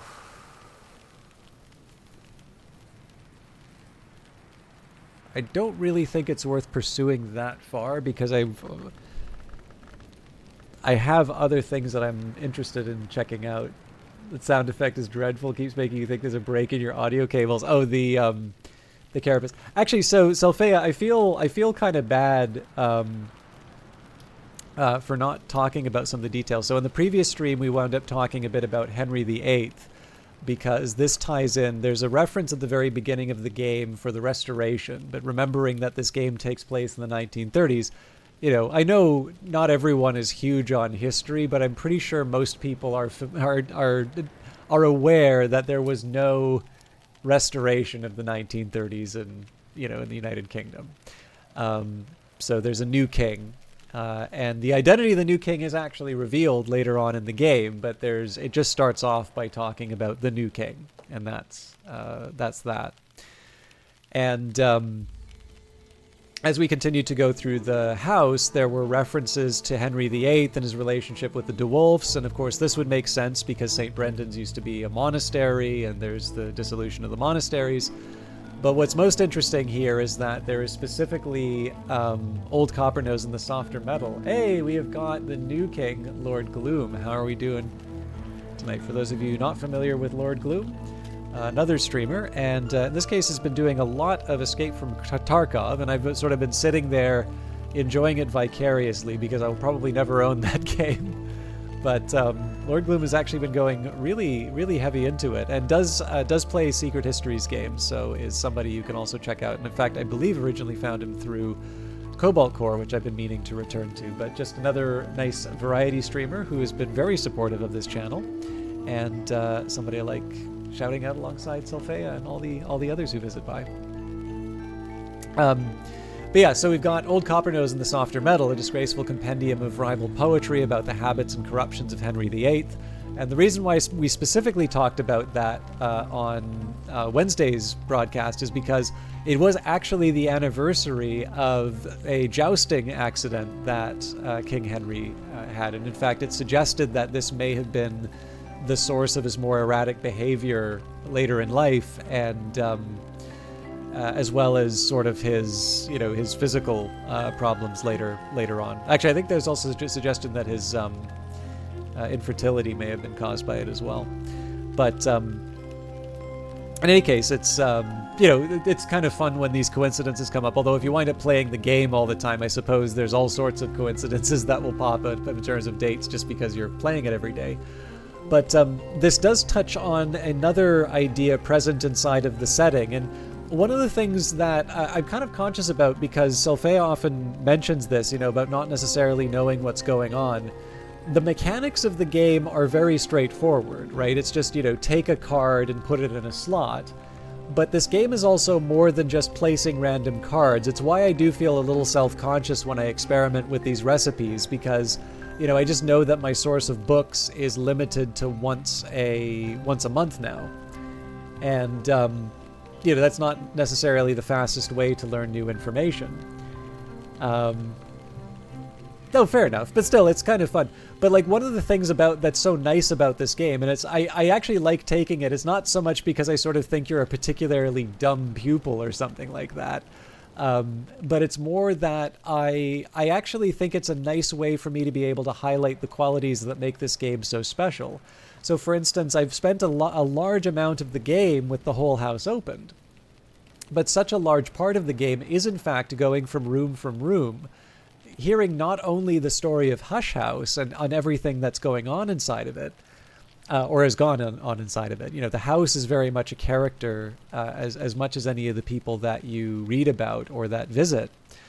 But it's just this ability to sort of piece together what's going on, either directly, what immediately happened before you arrived at Hush House, but also things like learning a bit more about the history, or specifically the histories, because of course in this setting there are five different histories, probably best represented through the Incastum Terminale, the Uzalt, the Ink of the first history, Porphyrine of the second, Millicant, the Incastum Terminale of the third history, Orpiment Exalted from the fourth, and Maricat from the fifth. And there's this whole batch of really interesting ideas that wind up running together. So like there's certain locations that are the same in all histories, and yet there are also events described in these histories that are sort of contradictory. Sorry, I'm just gonna take some water.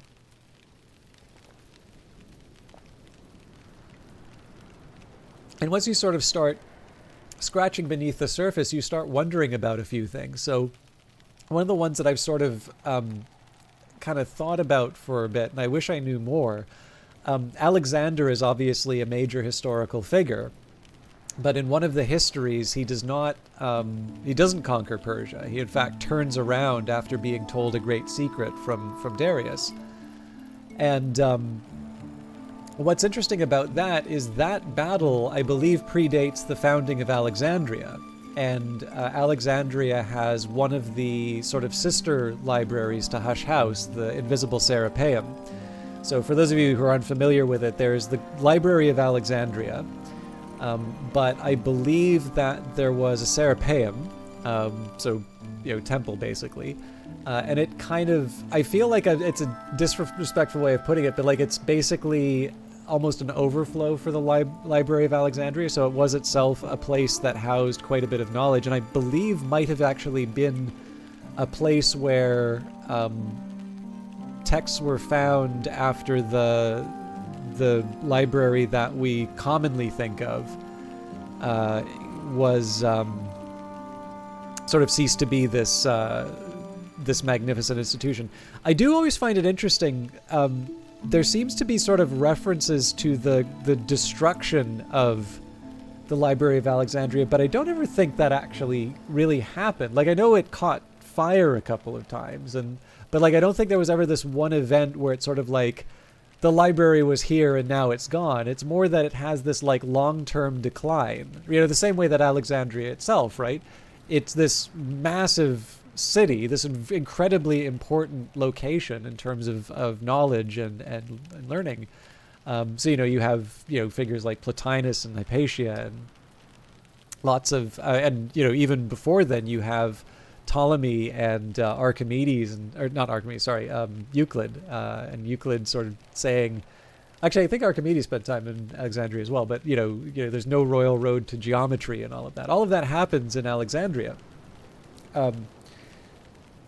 But again, as far as a singular event of like, this is the time when the library was destroyed, I don't actually think that's a thing that happened, although it's very commonly kind of, when people talk, they almost talk as if that happened. And I don't think it's intentional. I just think it's kind of the way we tend to talk about these things. Or I could be completely wrong, and there was, in fact, a destruction of the Library of Alexandria. But so far as I can tell, I haven't found it. I couldn't give you a date.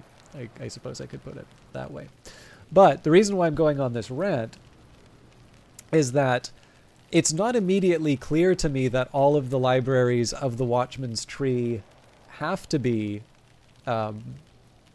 present in all of the histories. It may, in fact, be the case that, different locations, so again, it says Vienna is the same in all histories. I think Tréowen in Wales is also another one of those. And yet, I feel like it would seem that something like the Libraries of the Watchman's Tree would be something like that. And yet, if you don't have Alexander being Alexander, then it's sort of hard to see where Alexandria comes from, and as a consequence, why the Invisible Serapeum comes about. But that's not to suggest, I mean, Alexander may found Alexandria under other circumstances, and it may be that, the Invisible Serapeum comes up in Alexandria for other, under other circumstances. And again, it's just there's not a lot for me to go on. But it is one of these things that's kind of fun. Like, once you start really getting into the fragments that you get from all of the different books, it actually really gives you a lot to sort of puzzle about. So the reason why we spent the time talking about King Henry is because there are references to the sovereigns of the Leashed Flame who sort of conduct this great war. I think they wind up conquering Europe, or at the very least there's a very significant battle that is fought.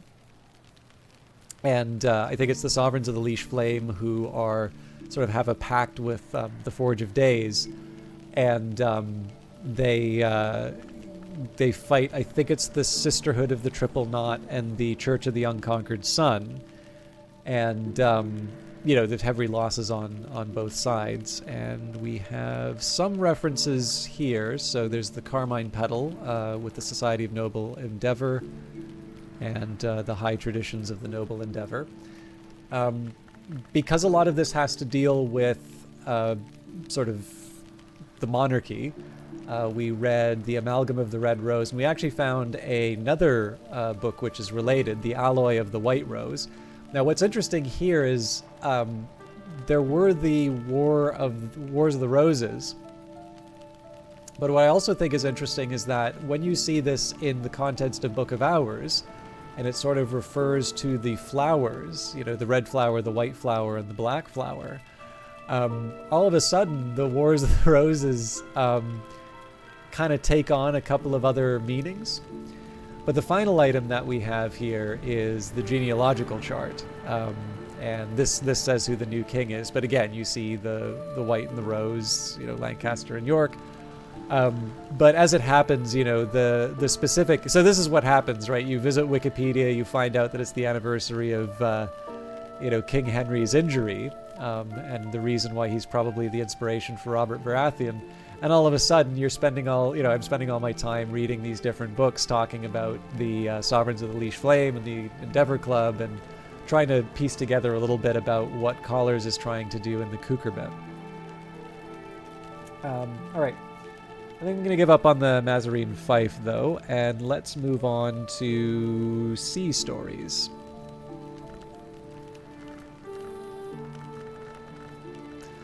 So it's a Grail and a Moon. We'll start... I think at this point I just want to start by filling in the slots, and then we'll do something a little more precise.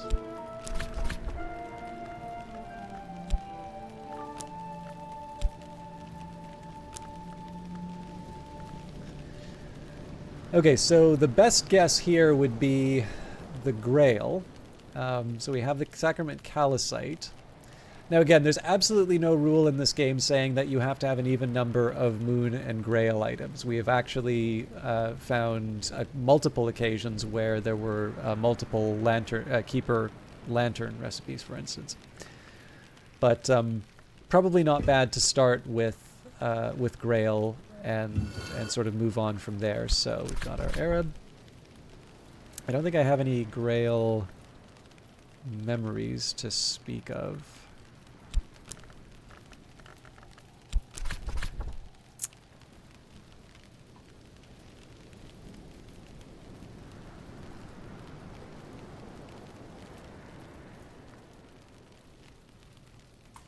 And this is pretty weak here. I've got Fabric Rubywise Ruin and a Pale Mommet. So there could be anything here, really. I will add the...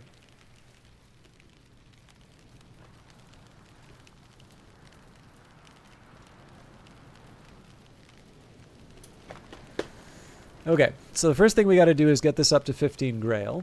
Now we can add a flower, so the first thing that I would want to do is try the Fragrant Chalice, I think it's called.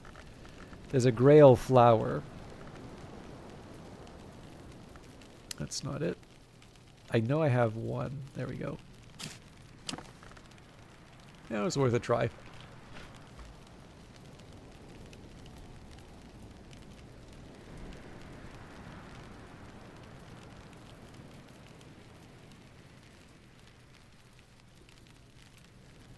So that theoretically would have got me Rubywise Ruin if it did it, but yeah, flowers are out.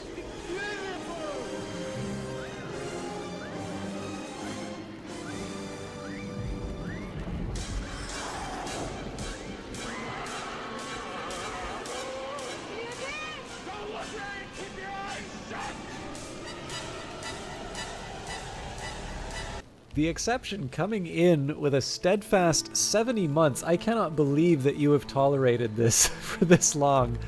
Thank you so much. I appreciate that tremendously. That is a huge time to be doing this, especially when I feel most self-conscious when I'm doing these kinds of broadcasts where I'm feeling the effects of not having a lot of sleep. Like, these are the ones where I'm just sort of like, my God, like, why does anybody watch this? But man, that is a huge milestone to hit. Thank you very much.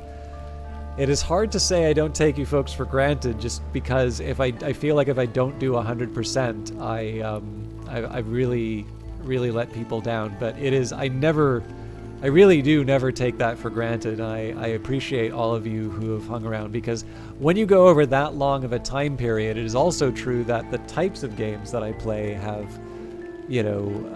changed. So, it's been forever since I've done Stellaris on stream, and I know that was a big draw for a lot of people. And I certainly don't mind the composition of what it is right now. I definitely feel I've been doing a little more Book of Hours than I had intended, but I really do like this game. So anyways, it is tremendously appreciated, and thank you very much for continuing to support, and most importantly, using my beloved emotes. Glad Aristotle makes me happy. But Lord Gloom did have a question. It's a good question. When you are crafting these things, are the ingredients consumed?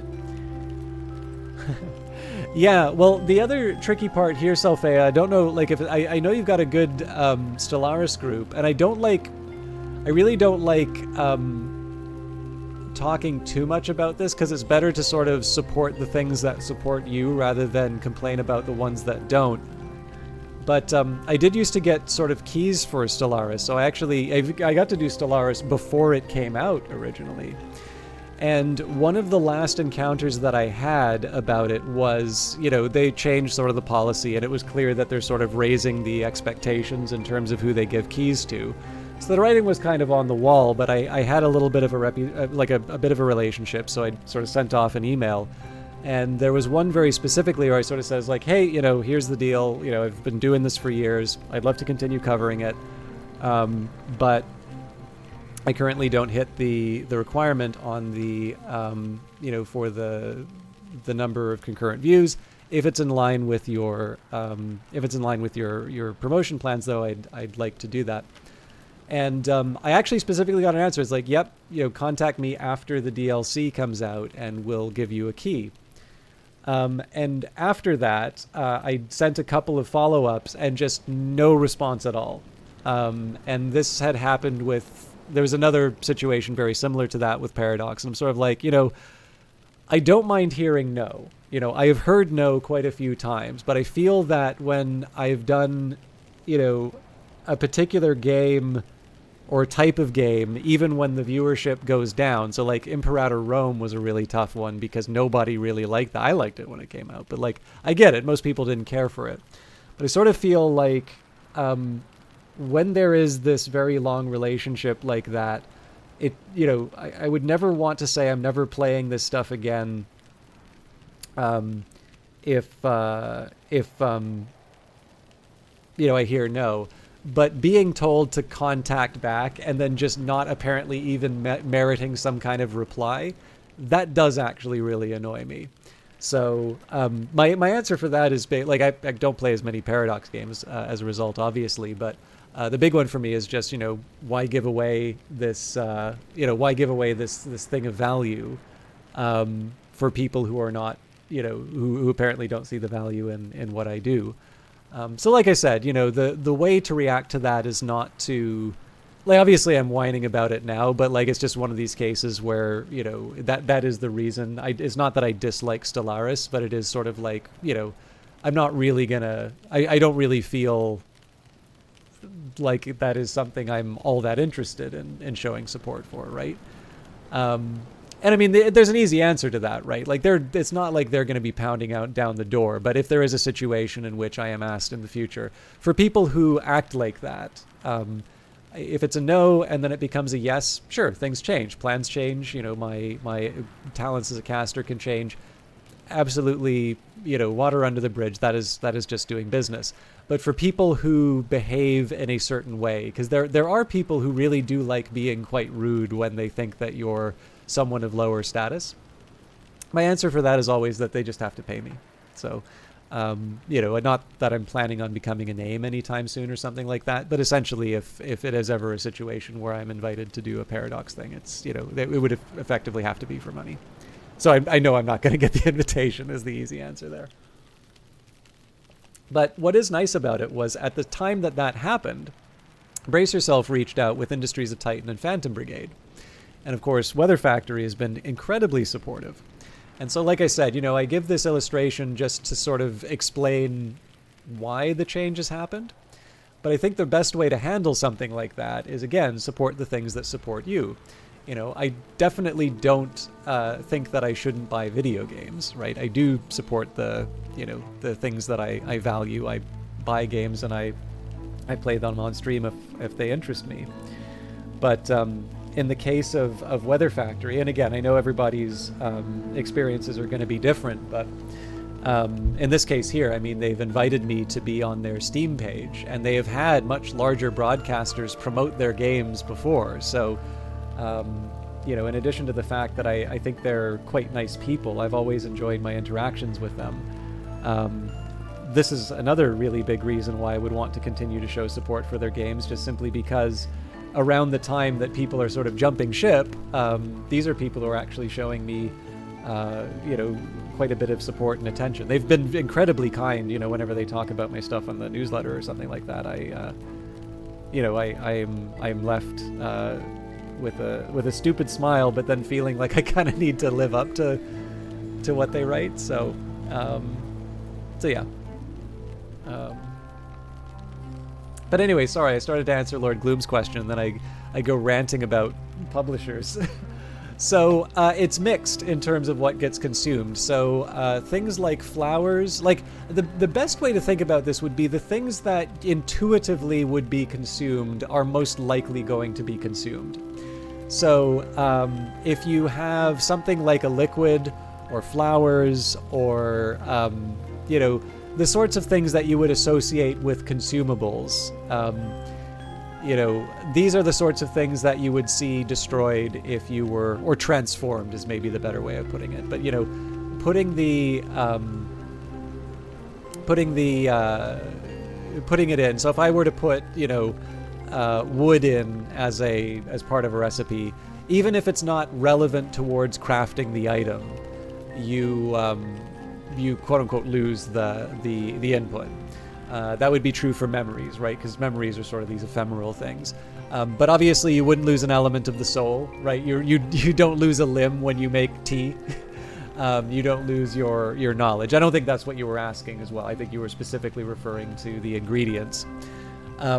But there are exceptions to that. So, for instance, if I were to use, I know people get a little worried whenever I take the loyal dog, and I'm like, okay, well, we'll take the condignator. And we'll put the loyal dog in the condignator, and we'll take the Arab, and maybe we'll do something like what's a particularly nasty looking? Well, wolf stories. That's okay. Wolf stories is an edge. I keep forgetting that is not edge, but I don't know. Let's go for something exciting, something that I can actually put in. We'll do the Disciplines of the Scar. I have used up Disciplines of the Scar, haven't I? Okay, hammer time. And people are like, wait, what are you doing? What are you doing with that dog? This is how hot dogs are made. But yeah, so what tends to happen are things that you associate with persistence tend to stay around. So your dog will want a snack after being interrogated in the condignator, and the Stimfling, wants an egg after you produce a crime and dream from it.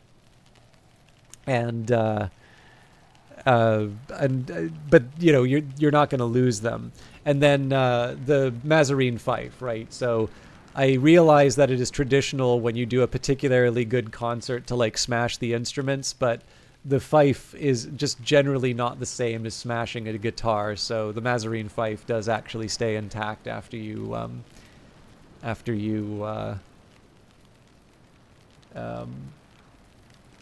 use it. So generally things that are like tools, I'm trying to think of like the right. So tools, animal, or tools, companions. Actually, there are special kinds of tools that do go away. So device, a machine that will only operate once. If it's an infernal device, that means it'll explode. So be careful. If you think for yourself, you must break the fife.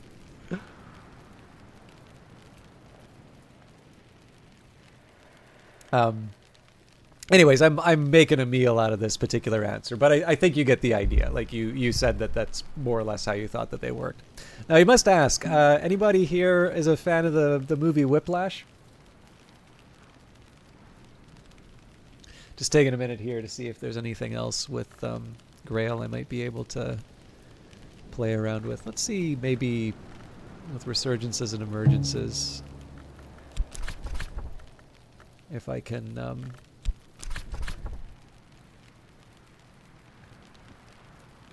it looks like it's the Mommet that's the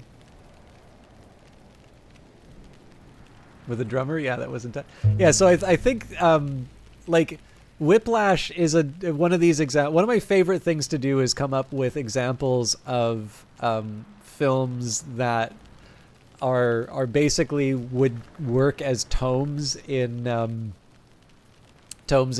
secret history setting. So like I feel that Whiplash is just basically this story of a ferocious struggle between an edge dyad, which ends with this tremendous work of heart at the end, and the film ends abruptly because the drum is actually broken unintentionally at the end, and because the break in the drum introduces knock, it winds up summoning a percussagant that kills everyone present. And so the studio, in order to avoid consequences and salvage their investment, just simply pretended that the movie ended abruptly. So, you know, for those of you who are familiar with the lore will now know the true meaning of Whiplash, and for those of you that haven't, you should probably watch it. It's actually a very good movie. But yeah, anyways, drums have a hard aspect to them, so...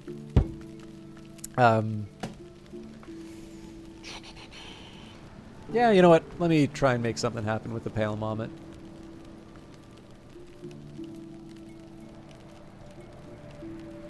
It'd probably be better for me to...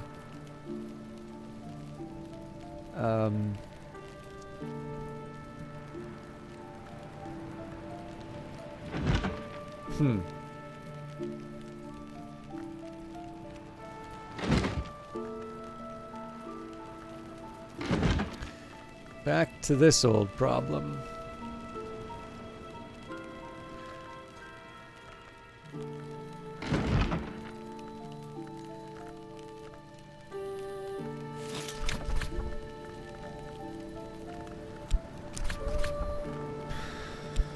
So the thing is, I can't really justify why the Mommet would be appropriate here. We've actually already got it, so that's...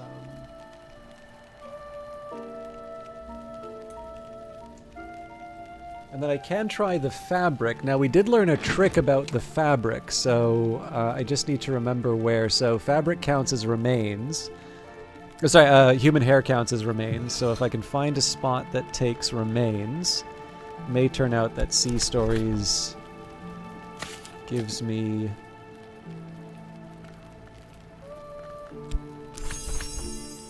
There we go. So that's one I can knock off the list. Actually, that's a good one to remember. So Grail stuff probably...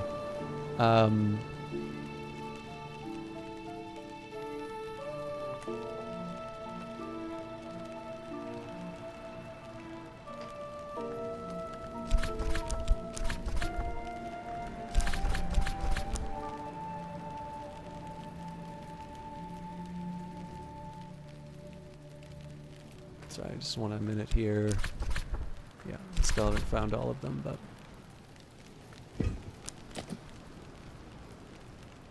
Cool.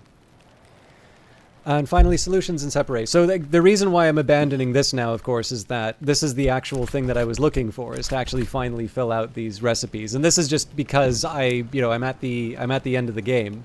I've written my history. We're about to commit it. So I'm taking the opportunity while we wait for Numa to just try and knock out as many other recipes as I can. So this is one that's probably best with the dispensary because of its moth and knock. So let's see what it's looking for. All right, it's another one of these. So let's start with the moth.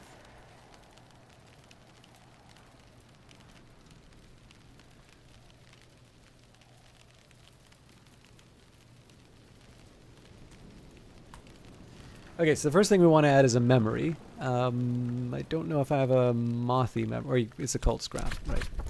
And we're already at 15, so... I don't have a skill that's been listed yet that doesn't list a name day riddle as... So next thing would be honey.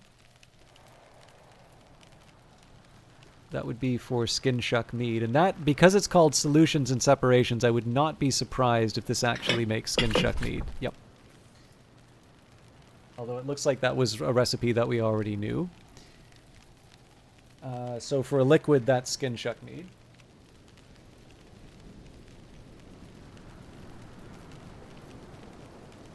Glassfinger Toxin. Aha. Oh, as an input. Well, that'd be interesting. Let's see what that does. Probably just makes the Sacrament Acite because I've got so much knock in here already. No, actually, I'd be one short, but... Again, we're specifically looking for something mothy.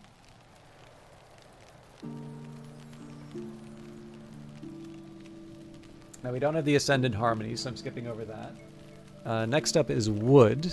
Now, I don't think... no, a substance will actually count because it takes fuel. Wood does have the fuel aspect. Okay.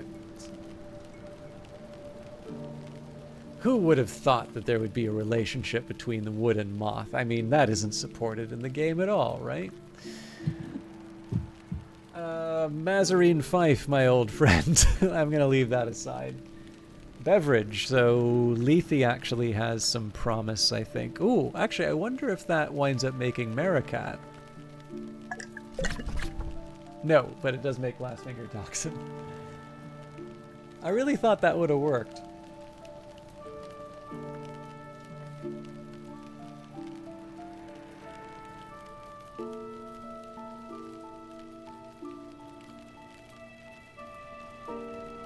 Pyrosaur Calanus, I don't see working here. Actually, I also don't think that would count.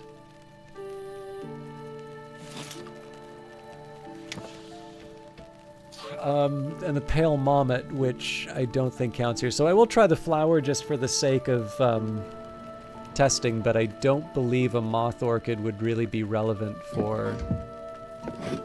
Although maybe we've got... I know we've got some of the more exciting ones here, so do these have a moth? Maybe Moly? Although Moly's, yeah, Moly doesn't count. Okay.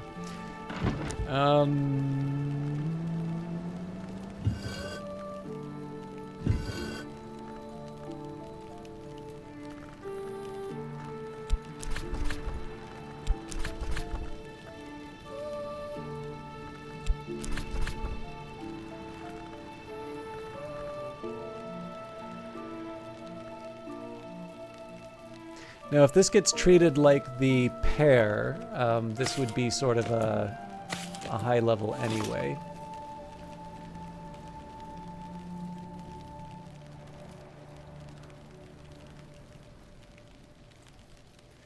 Can't remember if this takes the Mommet or not. Although I can add the Pyrosaur Calanus. Or sorry, Orichalcinius. I always pronounce that incorrectly. I suppose I could also try the cuckoo honey.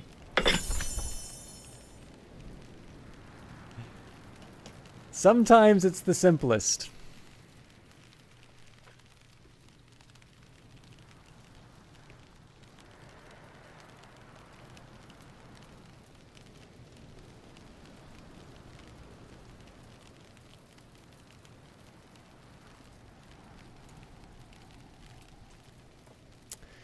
Okay, so that's actually kind of good to know. So what I might want to do when I look at some of these ones which have like a 15... so essentially the idea here is that there's a book that you can read earlier on which says add honey and you can make skin shuck mead. And clearly there's two types of honey. There's standard honey, the blood of the hour called malachite, also and furthermore wonderful on toast. But then there is this special honey, the cuckoo honey. The Blumberendae were rogues and trickster heroes among the carapace kinds, ingenious, brave, prolific, untrustworthy. In Numa, their children might yet bring their gifts to ordinary hives. So if you harvest in Numa, that's how you get this special honey. And obviously it's got some pretty powerful properties, right? 2 nectar, 3 moth, 1 heart, and 2 edge. 3 scale as well, compared to regular honey, which gives 1 heart, 1 moth, and 1 nectar. So you wouldn't necessarily think that this would be the thing that you'd use to make the skin shuck mead if there's a less powerful one. But because it's a recipe card, it wants to list all of the possible combinations. So what I'll maybe want to keep in mind in future is that if there are 2 things which are distinct in name, but are ultimately the same thing in terms of contents, that might be resolving some of these mysterious, 3 keeper recipes or whatnot. Again, I'm not expecting miracles here. I don't think this will crack everything open, but this does help me out. I think for most of the moth stuff, so Grail and moth, I would not be surprised if a lot of what I'm missing would come down to sort of honey and words. Fabric. But yeah, we'll see. Again, it's not, if we end the game and we don't have all the recipes, that's fine. That's just another thing for me to look for. But it's kind of nice to, you know, to learn a little bit more about the game. The organization of knowledge is one of the things that I really attach. You frequently combine honey with your fabric too. Yes. Would you like an apron for Christmas? Okay. I do have a small wish list here of long term. So again, we've done the 3 skills that I wanted today. So I think at this point, maybe what I want to do is try and generate some memories. And I always find this a little tricky because I have a terrible memory for what works. But I'll just kind of, I'll throw some stuff against the wall. We'll see what works. Maybe preliminal meter. Ooh, I get my choice, but. Okay, let's see if I can find something else that gives me the enduring reflection so I can make the curious hunch.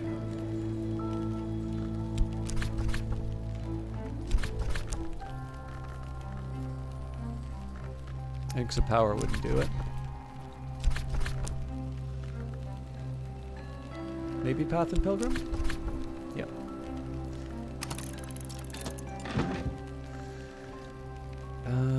Does Curious Hunch count as a persistent?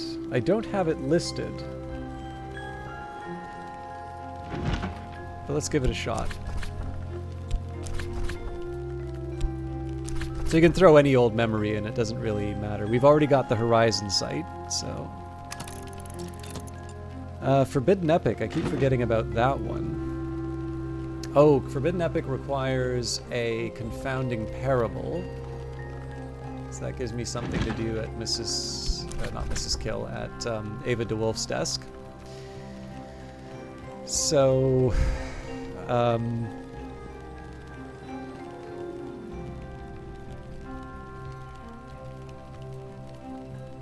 sorry, I'm trying to think. I always use 108, but it would be nice to have some variety in the books that I read, because I haven't read that many tomes today.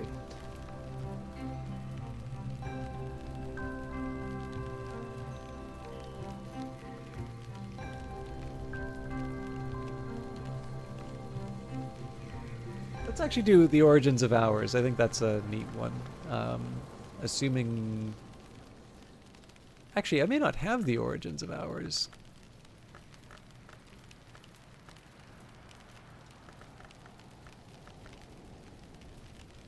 Because I would have put it up at the top here if I did.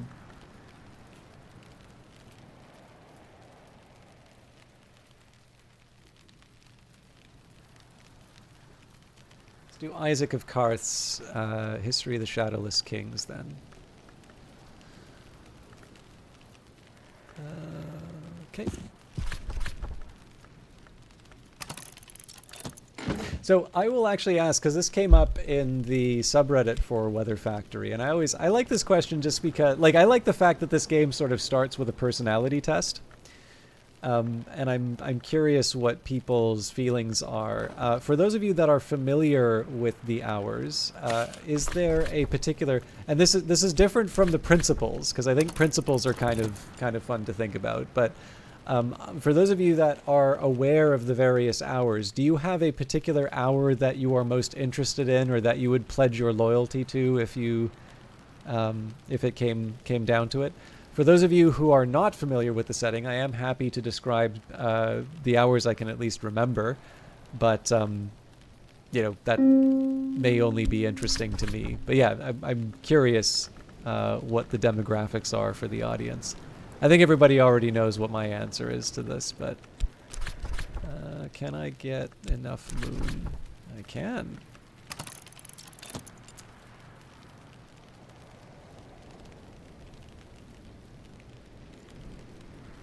Although I can't get an old wound now. Can probably get one of those Ascendant Harmonies I kept saying that I wasn't going to get.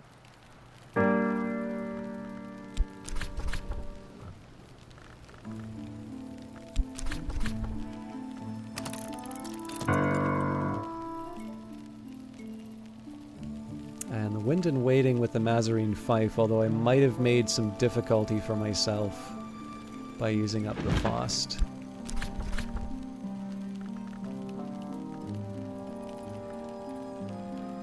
We'll see.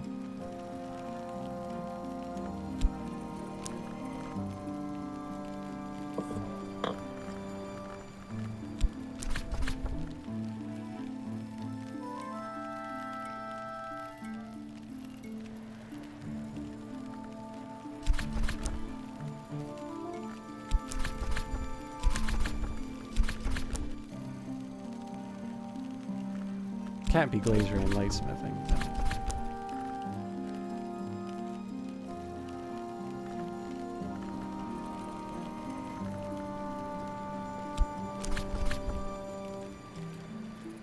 Yeah, well, there's the Ascendant Harmony again, but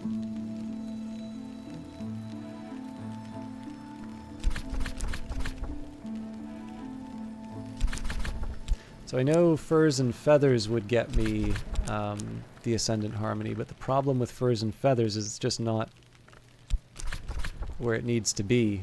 Like, unless I find another 5, well, I sort of have it. Actually, you know what? We can make that work. Or can I? I need to be able to put a tool somewhere.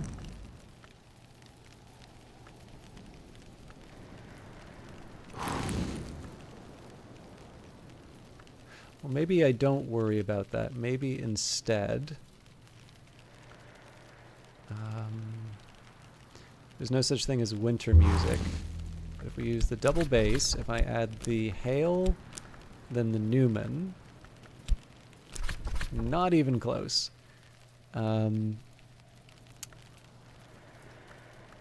Yeah, okay, but as long as we have another skill... I actually don't remember which, if any, gives me another Wind and Waiting, so I might be wasting time. This one was one short, but again, I don't have anything with extra sky to push me over the edge here.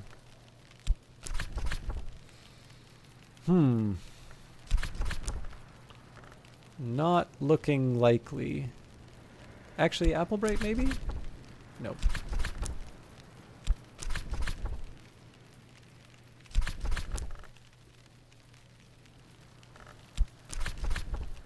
Yeah, it looks like I'm coming up short on the Wind and Waiting. Oh, that's because I don't have the Mazarine Fife. Ah!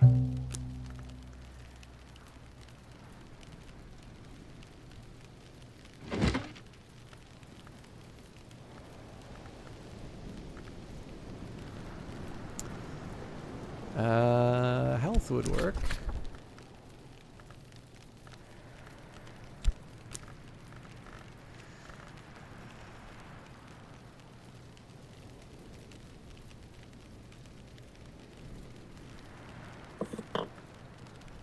So I guess if it comes down to it, I could also throw the Astrolabe at it.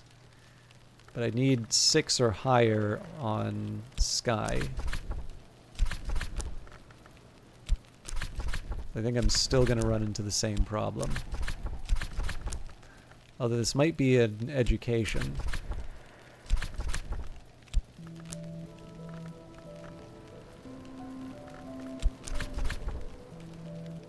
Oh, there it is. I have to give up the Newman. That's not... Actually, do I? Yes, because Hail only gives me 3. But I can always read another book for that. Okay, can't get Didymos yet. I have an Earth Sign. Ooh, a Hive's Lament. I think I can get that with the drums.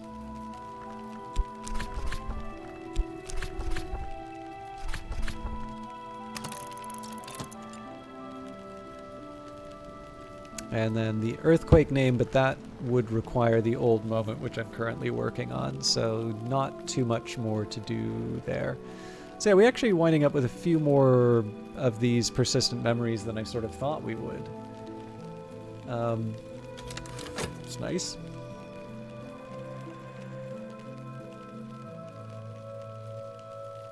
So yeah, this was an oddly more productive day than I thought it was going to be.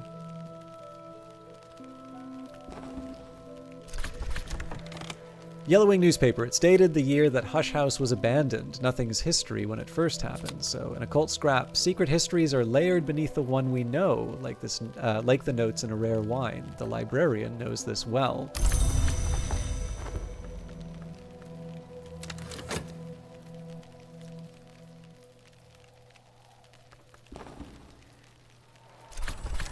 I don't really need to listen to everything Reverend Timothy says. He doesn't really even expect me to, but I'm still glad when I do.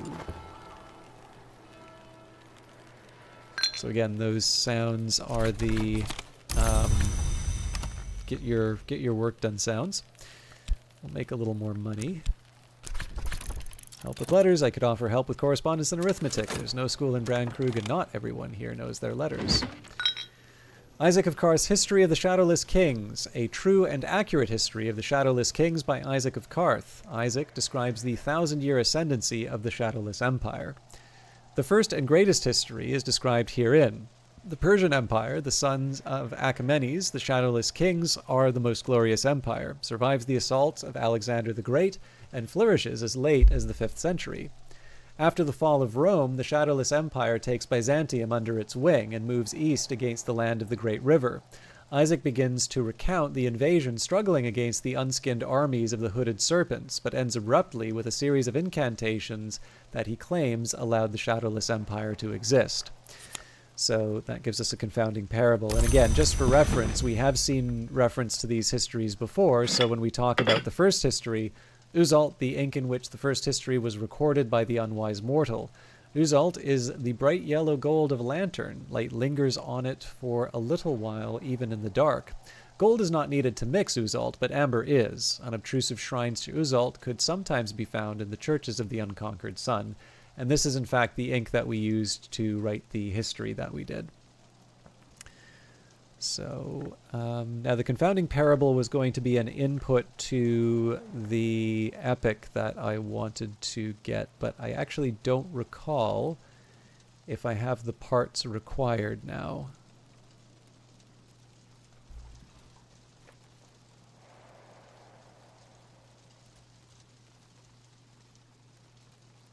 Yeah, that's an Edicts Martial one, so I think I'm going to have to take that to bed with me.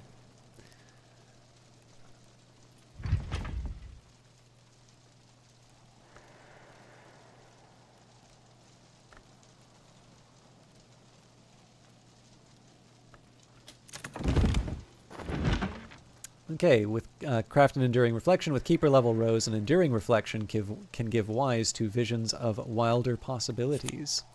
Enduring reflection, refine what is, recall what remains. An old moment with keeper level scale, not lantern. An old moment can lead to an earthquake name. An old moment. You've had them too, those moments when we seem to look out at the world through another's eyes. What if those moments were real? Anybody need to check their headphones? So one of the things I actually kind of feel a little bad about when you talk about, we talk about some of the concepts. So like there's the Carapace cross, which is just an interesting idea. There is a reason why this sounds the way that it does. There's actually this sound described in some of the writing. But even if you look, like one of the things that is so nice about this game is all of the little details that you can find in terms of the various kind of carapace kinds. Like I always wondered if there was just something here for me to take in terms of what I might do to sort of get the any secrets that come out of this. But so far it's eluded me, right? I've tried pentiments and precursors, which fates and fights of forgotten things, the carapace cross, the line of Antaios, the world of the low red sun, though much is taken, much abides. But yeah, and then of course I suspect that's relation with this lovely fellow over here. I also like the octopus, but octopus tends to get a little bit upstaged by, I believe this has a name, I think it's Karkafir? Anyways. Curious Hunch, the Moth's Gift or Mine? So Curious Hunch, a sudden unlikely certainty. Ascended Harmony with Keeper Level Sky, and Ascended Harmony might conjure a Daidumos. Ascended Harmony, a bright and ringing music which evokes the blue sweep of the lower heavens. also known as power metal. The hive's lament, a buzzing in the skull, a song of pragmatic sorrow. Interestingly enough, so far as I can tell, one of the few cases of music, possibly the only case of music, where it is not attached to sky. Wormwood Dream, let us hope it is equally possible to forget this again. If there are laws which apply only in Dream, then it must also be that there are crimes which can only be committed there. The Wormwood Dream is a really interesting one because it's a uniquely powerful memory which is relatively easy to get compared to the other ones. So if you think of something like an earthquake name, that also gets you 6 aspect in terms of, in this case it would be scale. But what's interesting about the Wormwood Dream is that you wind up... Oh, you know what? I can't keep the confounding parable because I want to keep the old moment. All right, that's a bit of a shame, but I'll learn to live with it. But yeah, so the Wormwood Dream costs less. In this case, we just needed the 10 moon to work with it. Well, and the memory, I suppose. But it gives us 6 moon and 6 winter. And these actually wind up, particularly with the moon, because there isn't somebody that you can hire, that you're guaranteed to hire, is what I mean. So among Reverend Timothy, Denzil the Smith, Mr. Kill, none of them have moon. It's a minor, I believe, and then, one of the special hires that you can get. So you're either waiting for a season or you're waiting to get lucky in terms of the special hires. So for that reason, the Wormwood Dream is a pretty powerful one to find. All right. Do I want to? I think I'm just gonna hang out. There's no reason to really keep talking with Reverend Timothy, seeing as I can't keep the memories any further. But sometimes it's just worth talking with Timothy to have the chat. Now, I couldn't get a whole lot about people's favorite hours, which is understandable, but now I'll ask my follow-up. What was the last thing you signed out of a library? For those of you who are inclined to answer such questions. Wind and Waiting, when the sun was redder, when the world was softer, and the 30 ruled the sky, the winds were better neighbors. So 3 moth, 3 scale, 6 sky. And an afternoon spent profitably reading newspapers to the curious, writing affectionate letters for the lonely, steering farmers through the requirements of the Ministry of Agriculture.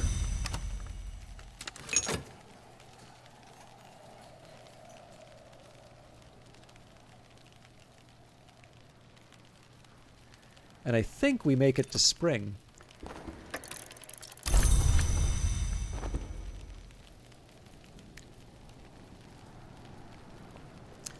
This tea's really hitting the spot.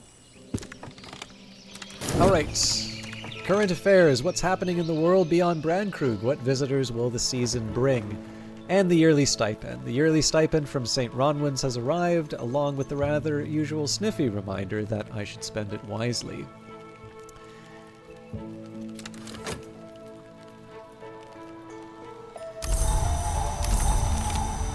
An Iron Spintria, a 10-pound note. We're loaded.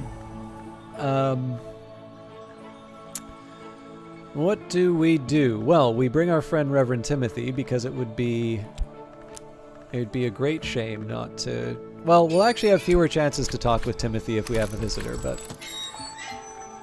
next up, I'm gonna wait for the old moment to become available.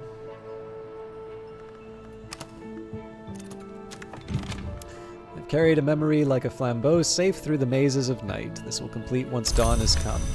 Now, I have a little bit more to go with on some of my old recipes, so I'm actually going to go back to the top of my list, and I just want to eliminate a few possibilities here. So...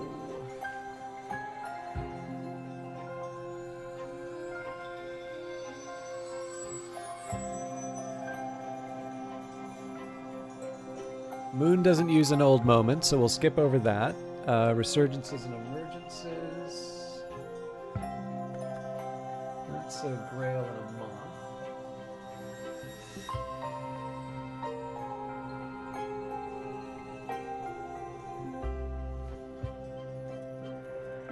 So I don't have a huge reason for thinking so, but an old moment does have a moth aspect. So I'm going to take a quick minute here and just see if I can make something happen with the old moment.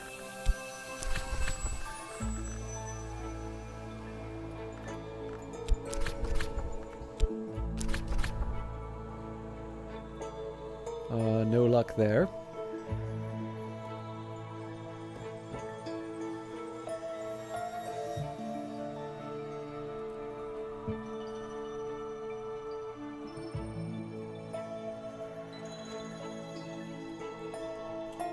Although, I'm noticing that I don't actually have anything recorded for resurgences and emergences. I'm gonna try the honey for... just to set my mind at ease.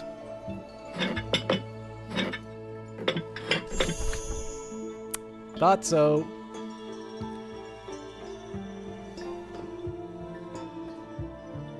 Now that's interesting, right? Because we're not able to make anything out of normal honey with resurgences and emergences, but we are able to make skin shuck mead with the cuckoo honey.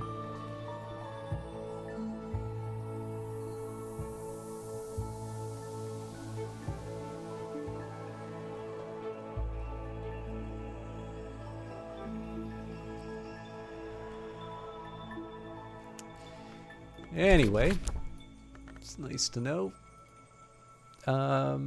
Edict's Liminal was the next one, which I do actually think has a moth aspect. Yep.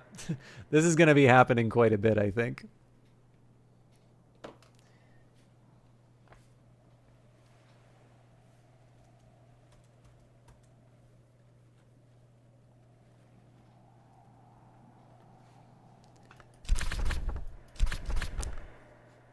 Sacrolamea, which I do believe has a moth. Actually, hang on, let me just double check. Yeah, okay.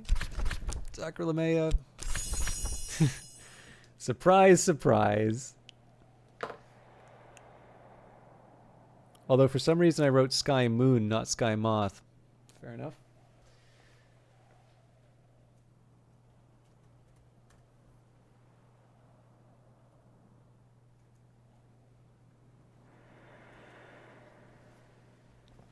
Rights the Roots. How much you want to bet that one works too? Yep.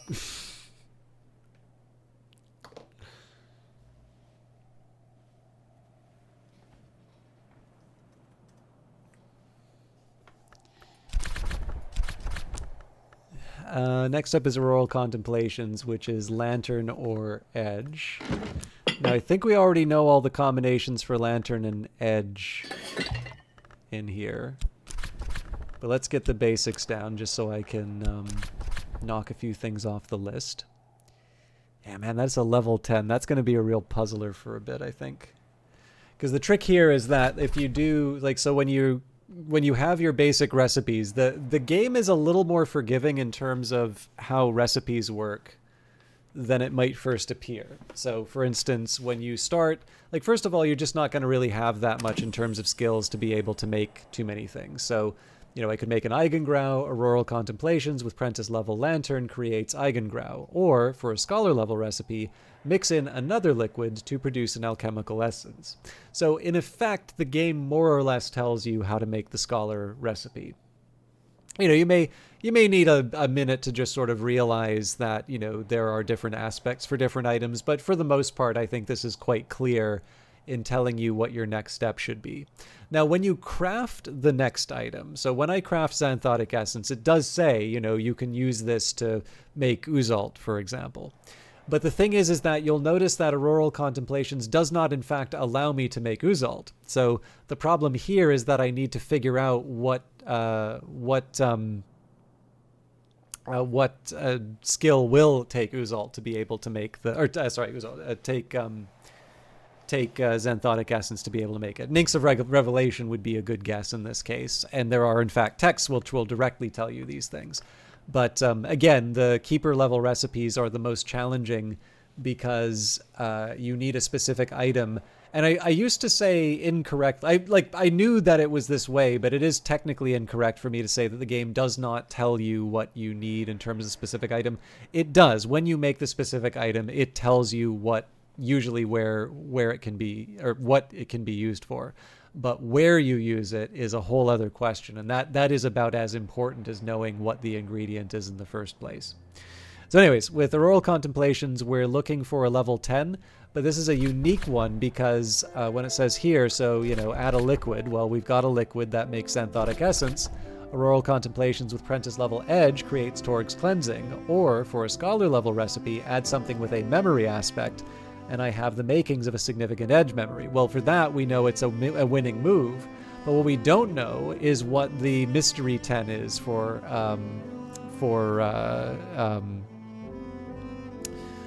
Auroral Contemplations. And it could be that it needs, a liquid, a memory, or whatever, but what's likely going to be the case is that this may not have anything to do with Lantern.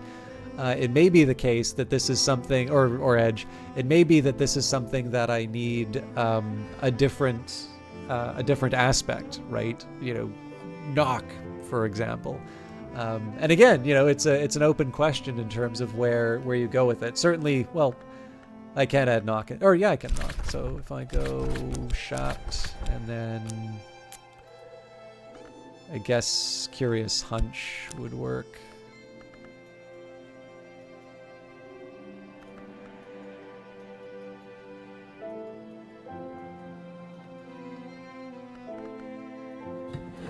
Yeah. So, okay, well, it's not knock. So, but that would be theoretically one thing. Well, actually, we don't know because I haven't added a liquid. So I suppose the complete version would be, yeah. So, but yeah. So as you can see, like this is one of these cases where you'd really want the guidance of a book, or, you definitely need to sort of put some limits in terms of what you can most productively use. Anyways. I did have Auroral Contemplations, and it is in my Lantern and my Edge list.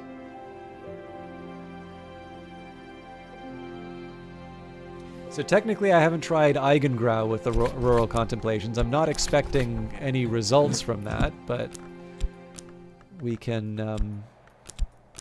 Old Moment gives me the same as Sunny, right? Yeah. We can knock it off the list nonetheless. Okay.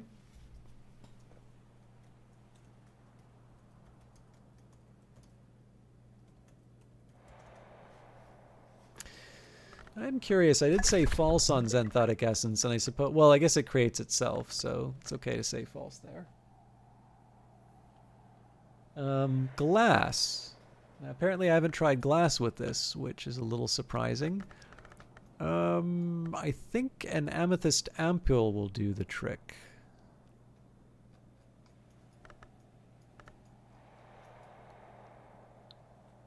Oh, actually, this might crack it wide open. Okay, nope.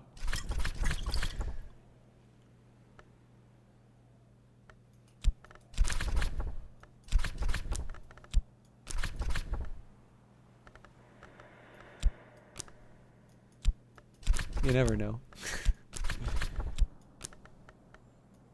Okay.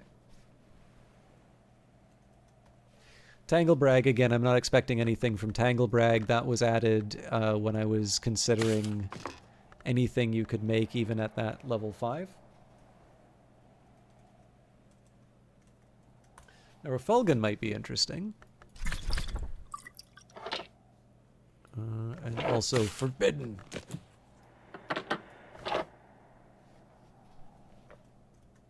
Deerday Lens, I think I need to use at a different location. I don't think that's compatible with the Alchemist set. Okay, so we'll leave that aside. Old Moment definitely didn't work. Iotic Essence, I wouldn't imagine it would, but we have it on the list and it isn't knocked off, so we'll check. Okay.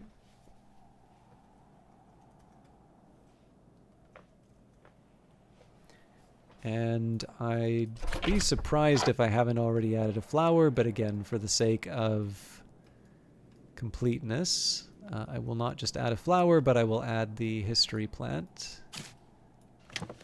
Cool. So the only thing I haven't tried for Auroral Contemplations is the Deerday Lens. After that point, I'm going to need to I'm going to need to have a think about what the next step would be. You know what?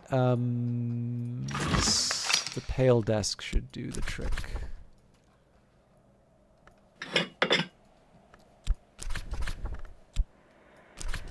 Yeah, more than enough. So this suggests to me either. So there's two possibilities here. If we're gonna stick with the thought that this is definitely a lantern thing, there is a lantern ingredient which I have not yet considered, and if the claim is going to be that it is an edge thing, well then I need to make sure that I've tested all the possibilities there, which I'll do right now.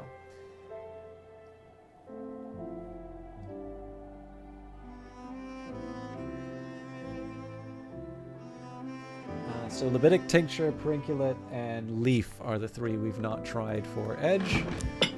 And I believe I can never remember if the Alchemist set takes... It doesn't take Edge.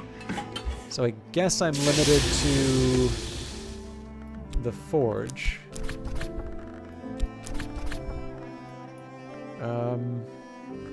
I guess Wormwood Dream's probably the best Edge that I've got here.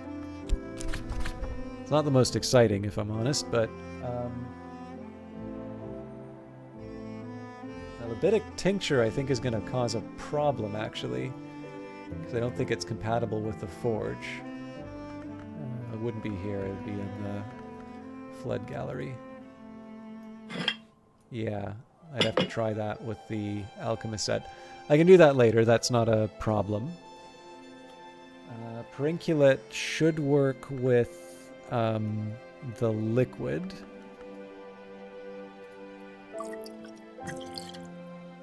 Okay.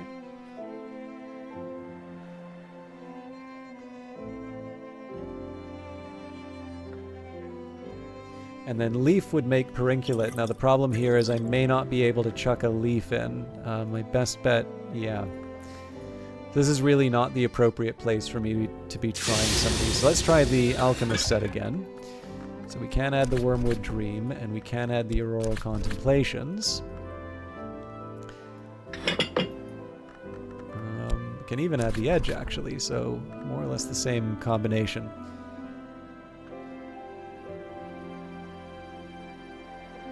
And I suppose it's worth mentioning here, right? Like, I don't need the specific ingredients. I think this really is a question of 10 of the right aspect.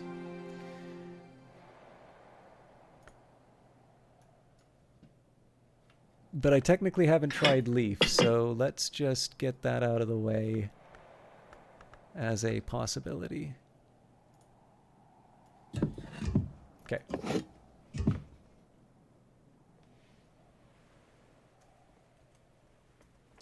So one other thing that I'll consider here is that I have a kind of a rare opportunity now with the Wormwood Dream.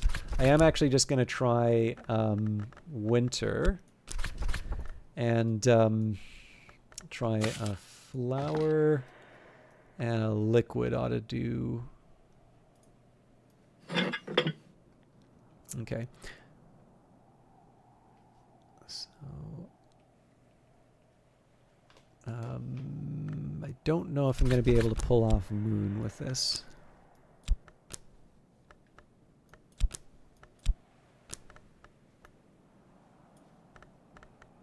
How much Grail do I think I can pull off?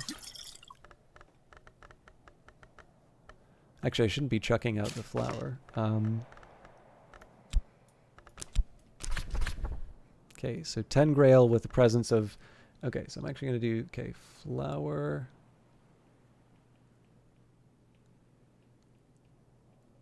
So Winter, Grail...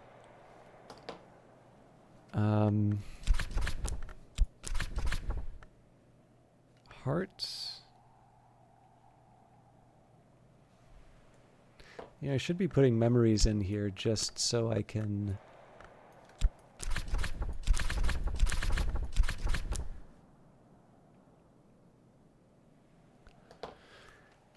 Okay.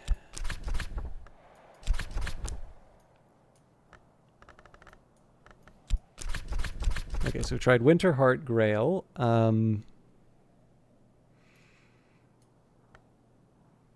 presumably lantern already. Yeah. Can't get scale in there. Forge is a possibility. But I'm going to need to find another memory. I actually don't know if I have any 4G memories. I do not.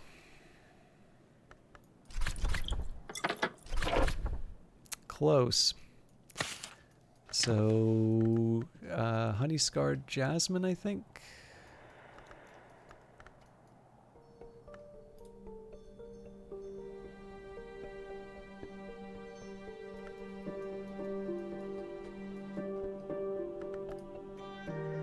Sweet scented night blooming. Okay.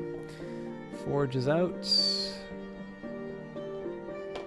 Oh, didn't add a memory though, so let's get that in there.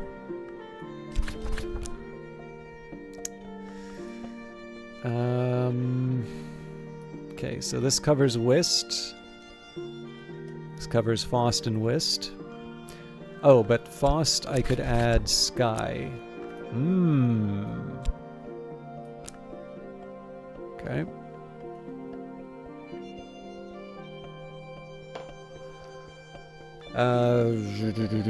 Grail, did I try Edge?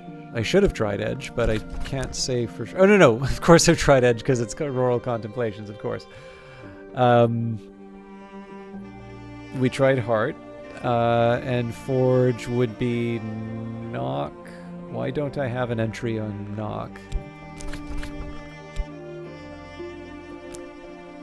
Close.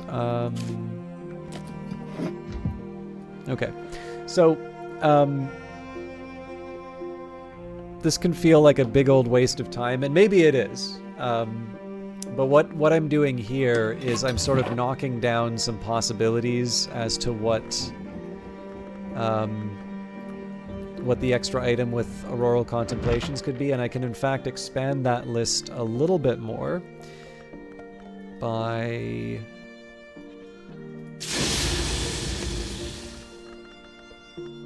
so if I take this and I add scale,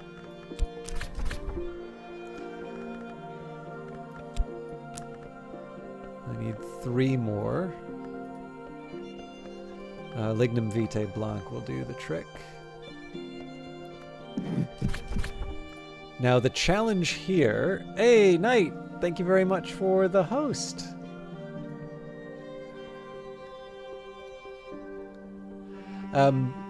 So the challenge here is that I'm not able to say that I tried it with a liquid. Maybe that's not the best one for me to try then, actually. If I were to use some of the Dawn Period altars...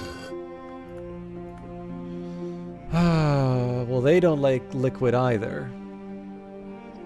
What were you playing tonight, Knight?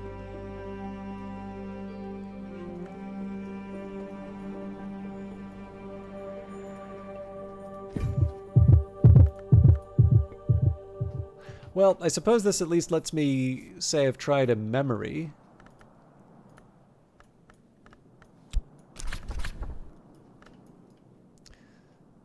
And then it's more about the presence of a liquid. Oh, right, but we can't add Auroral Contemplations. Okay, you know what? I don't need to make a big deal out of this. I've got a fairly decent list here, although I do feel at least for Moon, but I can't use the Noctonary. That's the problem. But I might be able to use the Hall of Voices. So if I add the Tryst, then I can add the Wormwood Dream. And then from there I would be able to add a flower and a liquid just through slightly different means. So Lenten Rose will give me the moon. And it's really any old liquid will do, I suppose.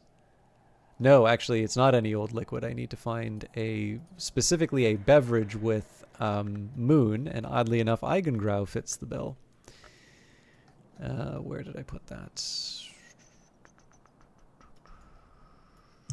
Boom. Okay. Another disappointment. You just finished your first session of Betrayal Legacy. Now, I've never heard of that, but that sounds like a role-playing game? How would I make this work with scale? Well, I guess Nectar gives me a start on that, because I could add the health. Oh, I might be able to make it work. Nope.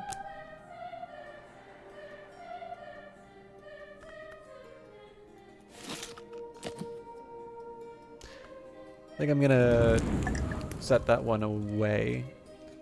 Okay, that's probably more time than I wanted to spend on that, but not entirely wasted either.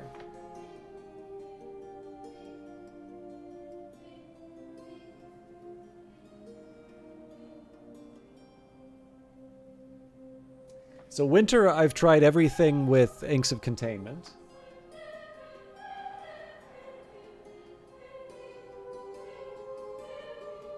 That's also true for Moon, so there's not a whole lot that I want to be doing with that quite yet. I basically need more information. Hey, we've got It Is D-Pain, who I am assuming was also playing Betrayal Legacy. So thank you, both of you. Actually, D-Pain, I feel like... so this is a chance for me to sort of shout out you and Knight, but also to talk about the Pointless Discord podcast. I don't know if the Santa Jaws episode has gone live. I'm going to assume with the holiday having passed that it has. But, and Ecorb, thank you very much. All the messieurs and the miladies of the Holy Trinity, the other Holy Trinity, are stopping by. Thank you very much for stopping by. I appreciate that. But yeah, I feel like I needed to talk to you. We talked about doing another episode, and then I've completely forgotten. For some reason, I thought we were going to do something in January, but maybe I'm wrong on that. Anyways, thank you very much, Ecorb, first of their name. Yeah, It Is D-Pain, and Knight 97, 97th of their name. That doesn't work if you say the 97. But anyways, thank you everybody for your raids. I am curious what Betrayal Legacy is. I would never want to belong to Demi-Urgency, thank you very much for the follow, and that is quite the name. I don't know if you've ever tried the Secret Histories games, but I actually think that's a this may be something, depending on whether or not you are referring to sort of Gnosticism or related beliefs. This might actually be something that fits very well in things that follow your interests. I've ranted quite a bit about Plotinus and specifically Stephen McKenna's translation of it, and some side stories about William Butler Yeats and Aleister Crowley and so on. Oh, legacy version of Betrayal at House on the Hill. Okay. I hope you're doing well. You have doggos to feed and chicken wings to cook. Have a great rest of your stream. Thank you very much, Ecorb. And of course, everybody who came along with the raids, I completely understand. I am, first of all, not everybody's cup of tea. But second of all, you sign up for one thing, and as, compelling as my green eyes and mysterious charisma are, it's not necessarily what you signed up for tonight. So thank you very much for the chance to entertain you. If you've got better things to do for the evening, or otherwise, if you just want to get away from the computer, I completely understand it. I am playing a game about maintaining an occult library, after all. So I definitely would encourage you to do what brings you joy. We need to schedule your next episodes. Just a bunch of things came up in January. Yeah. No worries. It's less. I realize that me asking that can make it sound like me saying, "Where the hell's the episode?" I'm an important man with busy things to do. You've got a life, and I'm actually really grateful at how often you do invite me on. That was definitely more I didn't miss something, did I? Because I definitely have a feeling that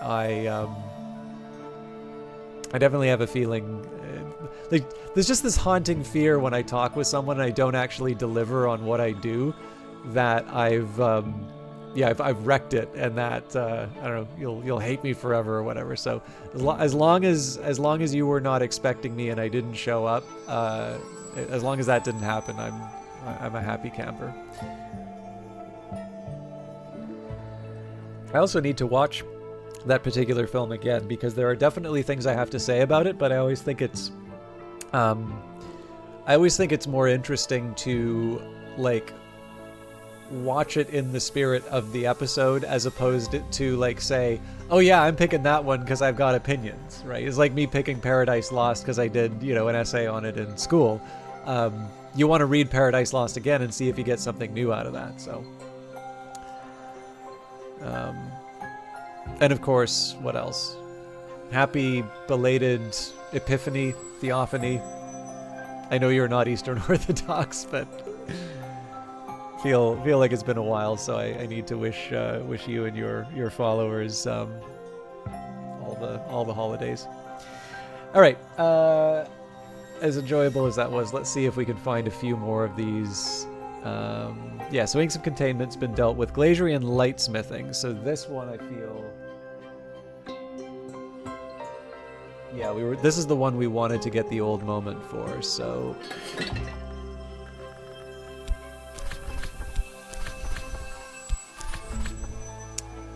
Okay, so the old moment didn't do it.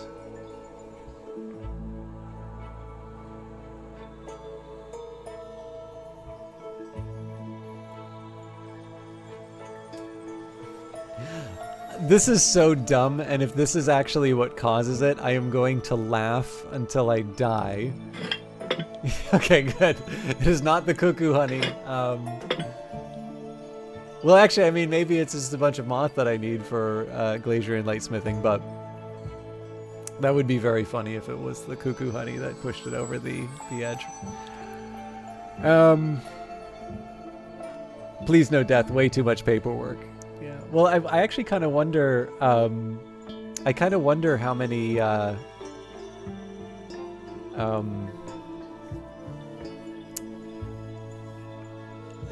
How long would the stream be going until until somebody knows? Well, thank you, Demi-Urgency. I will say, so I feel very self-conscious about it for the stream because I realize seeing somebody, iterate over a bunch of different approaches. Like, this is not my favorite way of trying the recipes in the game.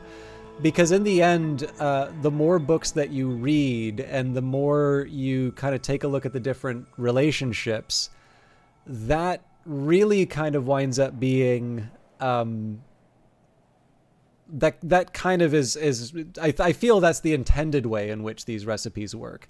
But the thing is that because the first Numa that I get, I'm going to be finishing the game. This is really my last chance to sort of fill in some of the recipes.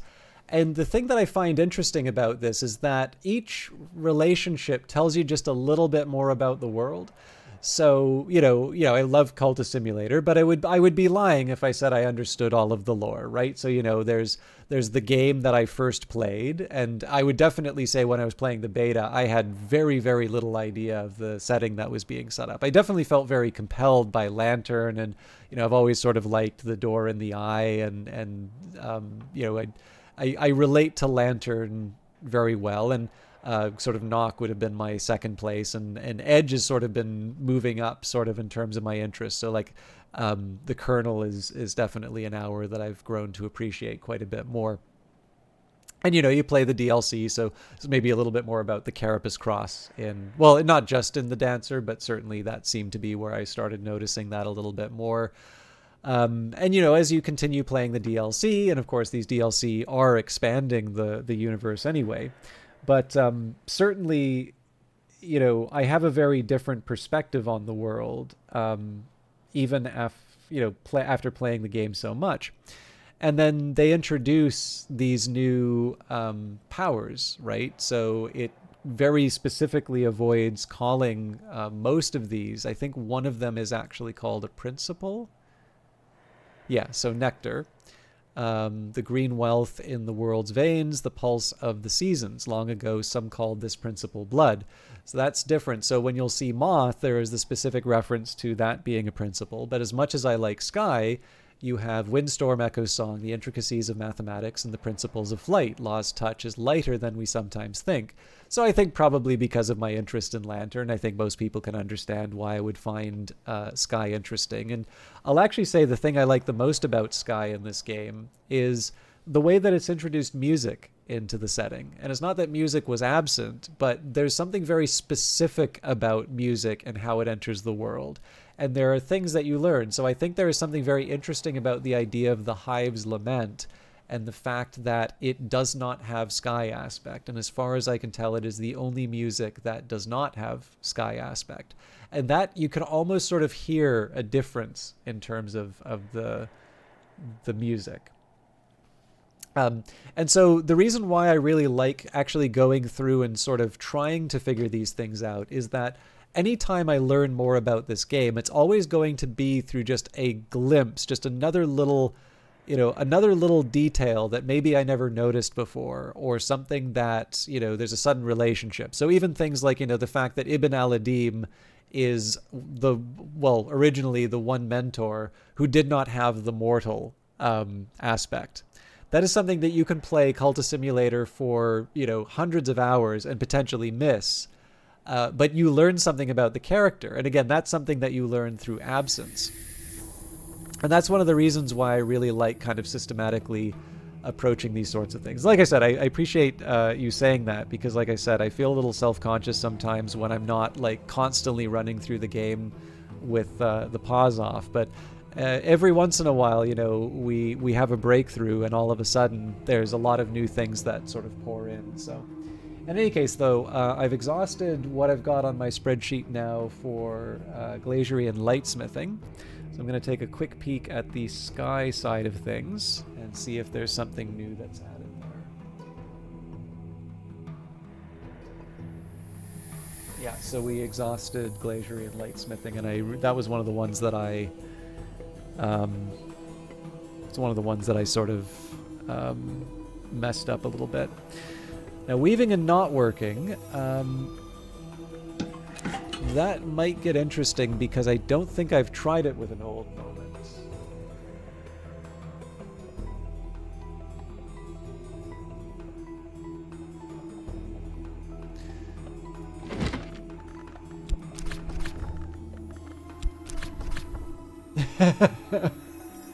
Okay.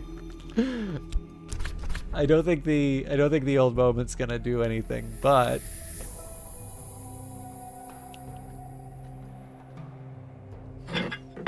okay, it's the first time that the cuckoo honey hasn't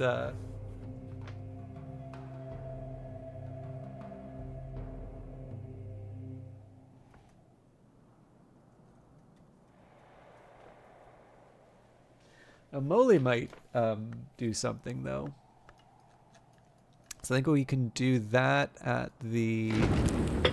I can never find the right range for... Oh, hang on. We can do that at a shrine, surely.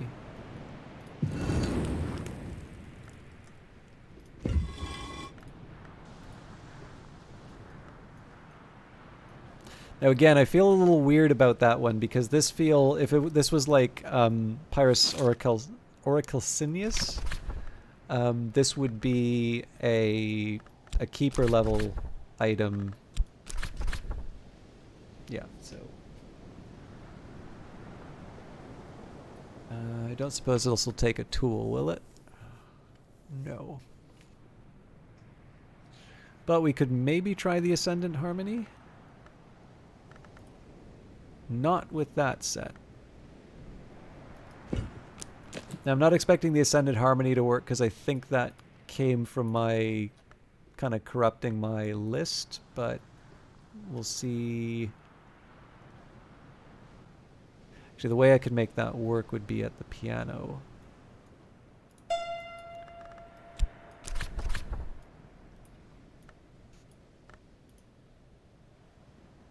Oh, that's interesting. Wind and Waiting.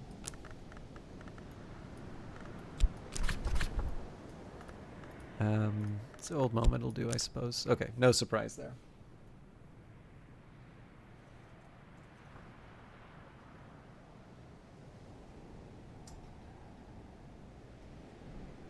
So technically the one item I haven't tried with this is the... hang on.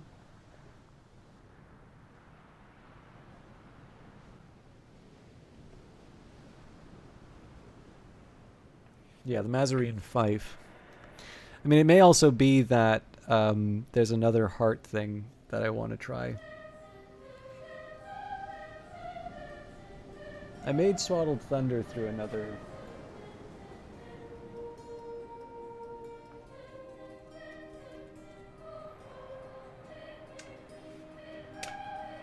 I wonder if I get the Thunderskins Paean...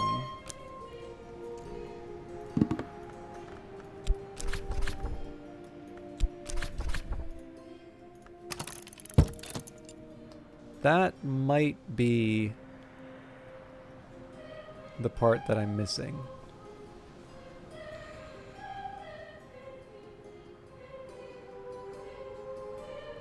Okay, so I'm gonna... Last one I'm gonna do here is Sand... Oh no, we haven't actually done Sand Stories yet. So I'm gonna say that that was my chance for different skills today. Like I said, I don't wanna make this entirely about me testing skills, because otherwise I'm not gonna get to Numa. But I would, if I can, like to get more of the persistent memory. So we've got an Enduring Reflection. We've got a... No, we don't have a Forbidden Epic because... Excuse me, I need a Confounding Parable for that, so we can read another book.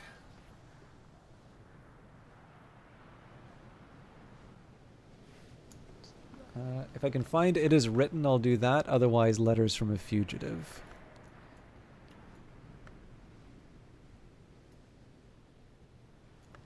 There's still a couple of entries in my library that I always struggle to remember where I put those. Letters from a Fugitive it is. Okay. So that's going to get me the Forbidden Epic. We've got the Horizon Sight as Cult Scrap. I don't have the Old Wound, so I can try that right now because I'm going to use the Edicts Martial to generate the Forbidden Epic before too long.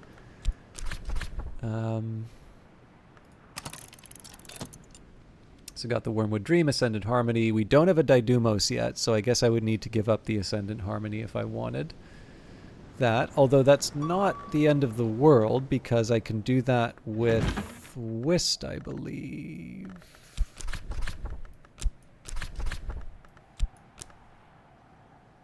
I could with another Sky, so thank you, Barren Silence.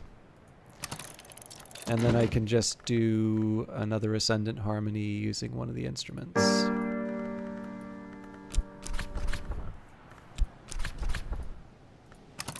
Probably should actually use the bells if I'm using bells and braziers, but... Okay, so we'll have a Daidumos. We've already got a Wind in Waiting. I suppose the Earthquake name is the last one for me to get. And that... I mean, I guess we're not in Numa, so... That's not scale.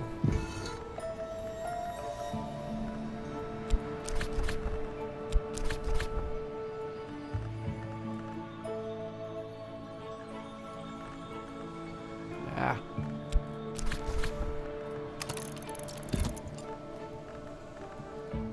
And then Auroral Contemplations will make it pretty easy for us to get another Old Moment, because we've already got the Sunny Day, which will be wasted otherwise.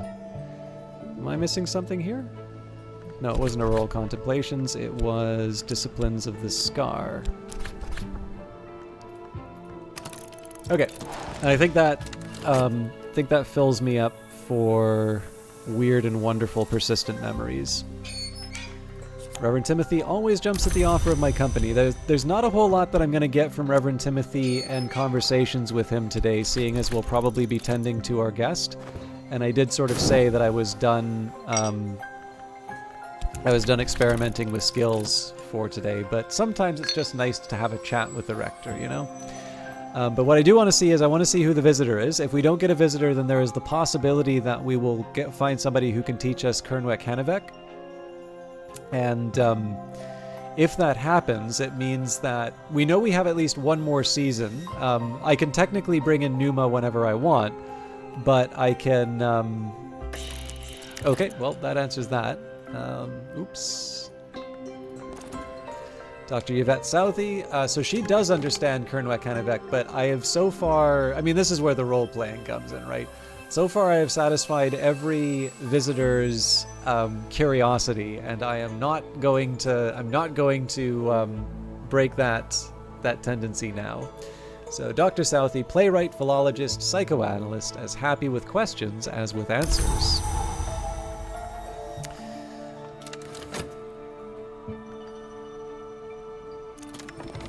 I don't need to listen to everything Reverend Timothy says. He doesn't really even expect me to, but I am often glad when I do. So, Dr. Southey, hello there. Got a moment? So I should have said what the incident was. So a tapestry has been stolen from the Ostorium that depicts the details of a very old rite indeed. One that may only be performed at Gladwin Lake when the moon is ripe. Exactly what it might renew is unclear, but almost inevitably someone will try it anyway. A patient of mine is troubled by a dream of a lake. He swims out, he dives, he is reborn beneath the moon. We identified it just last month as Gladwin Lake. He has never been there. He wants to go, and now, just now, I hear about this business of the tapestry and the rite.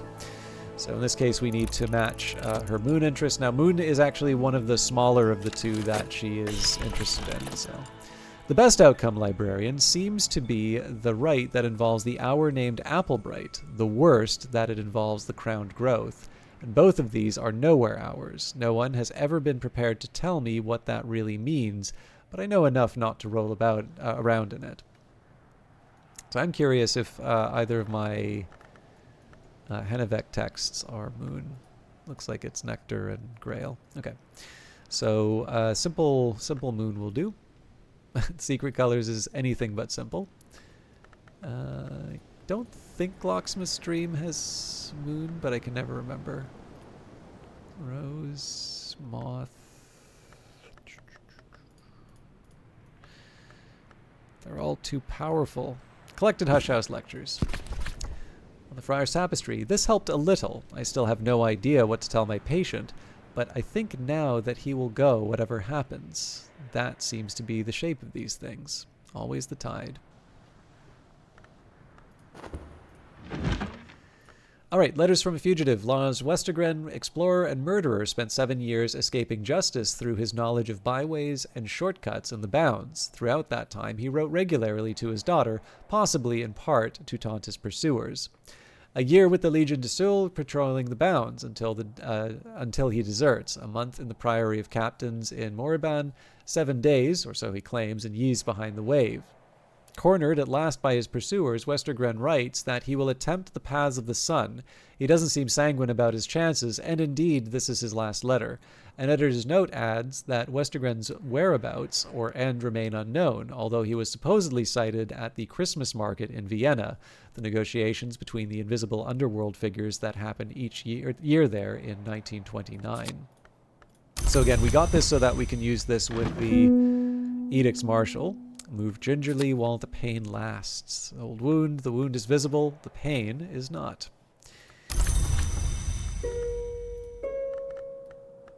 And we're going to play the pain harp again.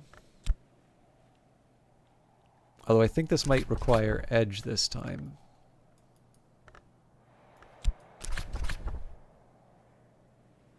Nope. Just a heck of a lot of moon. Probably more than I have, actually. So... Wormwood Dream. Elaborate the parable into a potent edge epic. So obviously I'll need to double back and get a Wormwood Dream again. There are other ways that I can generate it, but it's just as easy for me to use the moon with Edicts Martial. And I'm not in a rush to do these. It's more of a nice to have because I know I have another season ahead of me.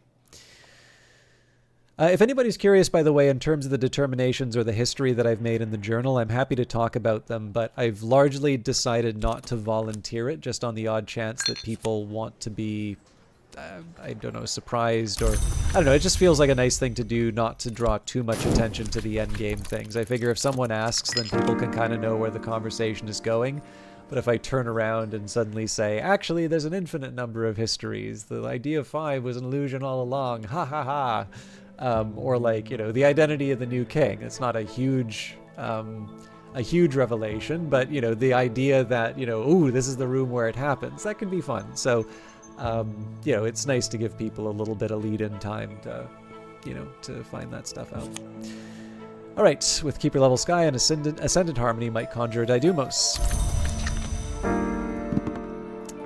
Thunderskin's Paean. So this was so that I could play around with the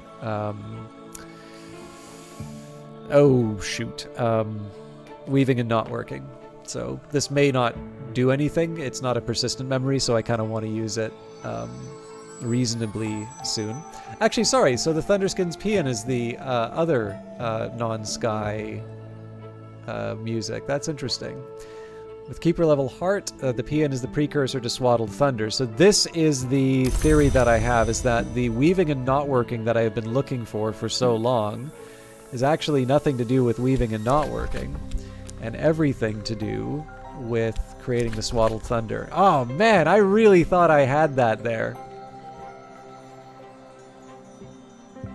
Huh. Sorry, I'm just going to update my notes.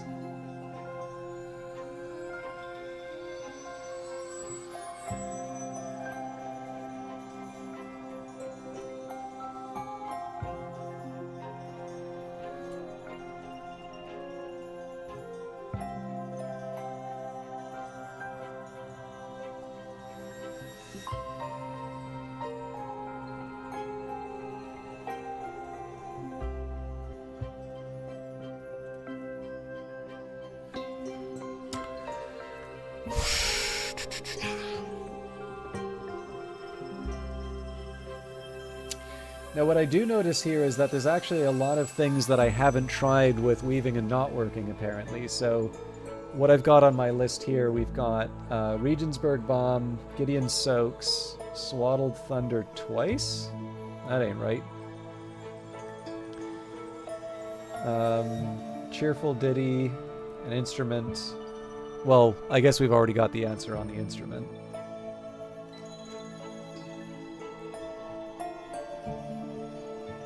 Essentially, all that we've tried here would be Fabric, now the music, Swaddled Thunder. But again, I guess because this is all level 15 stuff, I need something a little more specific. I don't know, though. I did say I thought I was done with ingredients, but I think I'm going to try one more batch of items, just because I didn't realize I had neglected weaving and not working so much. So Regensburg Bomb would be a good place to start, or Gideon Soaks, because I actually don't remember what Regensburg Bomb even looks like. But the Soaks, I think, are in the Noctonary. Okay.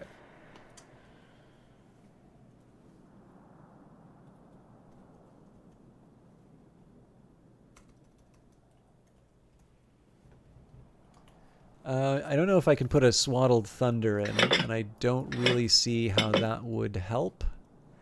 I will try the Heart, though. It's not that I really think Remains is important, but I suppose it's another thing I can knock off the list. Yeah, no surprise there. How do I get the Swaddled Thunder in this thing? I'm assuming that Swaddled Thunder is not fuel.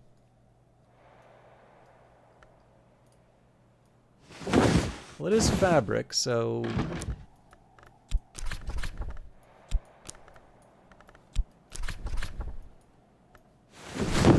Shockingly, it does not...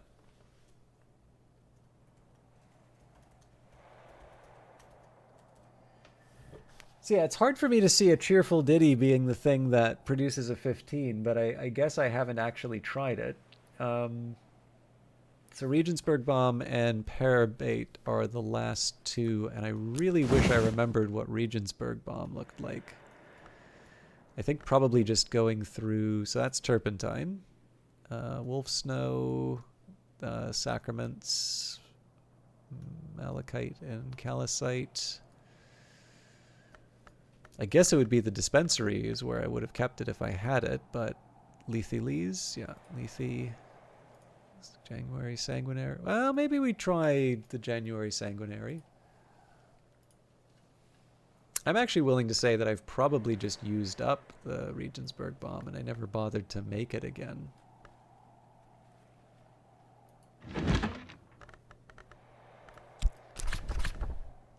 So if that's the case,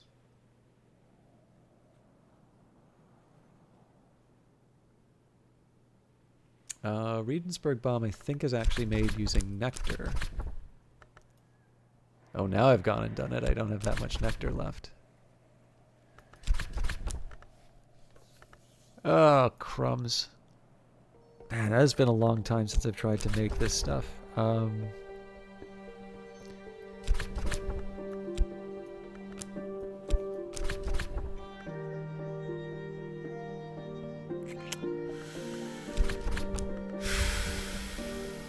Maybe I try this at a different time, because I think I'm in this very dangerous area of just kind of throwing things against the wall without putting too much thought into it. But the last thing I can try and do is just add the... Okay.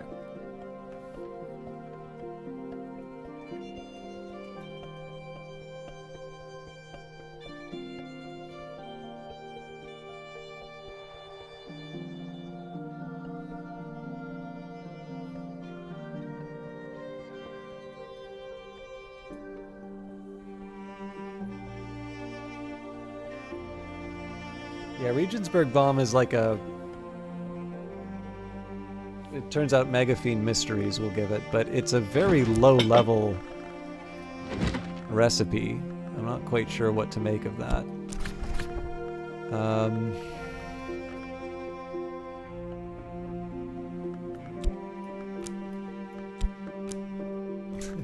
I rate it so low, I don't know if I really want to... Well... Yeah, why not? It's not a memory, so it's not like I'm gonna lose the ability to use it. Although maybe it would have been a good idea for me to make a cheerful ditty as well.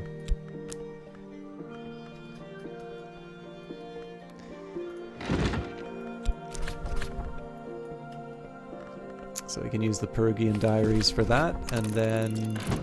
I don't know, I don't think I have a whole lot of heart to throw at weaving and not working, but we also don't need a whole lot of heart to get it up to level 15. With keeper level scale, not lantern an old moment can lead to an earthquake name, and yet I don't see the old moment. Maybe I got it through another creation? Oh, for heaven's sake. I made multiple old moments, not the earthquake name.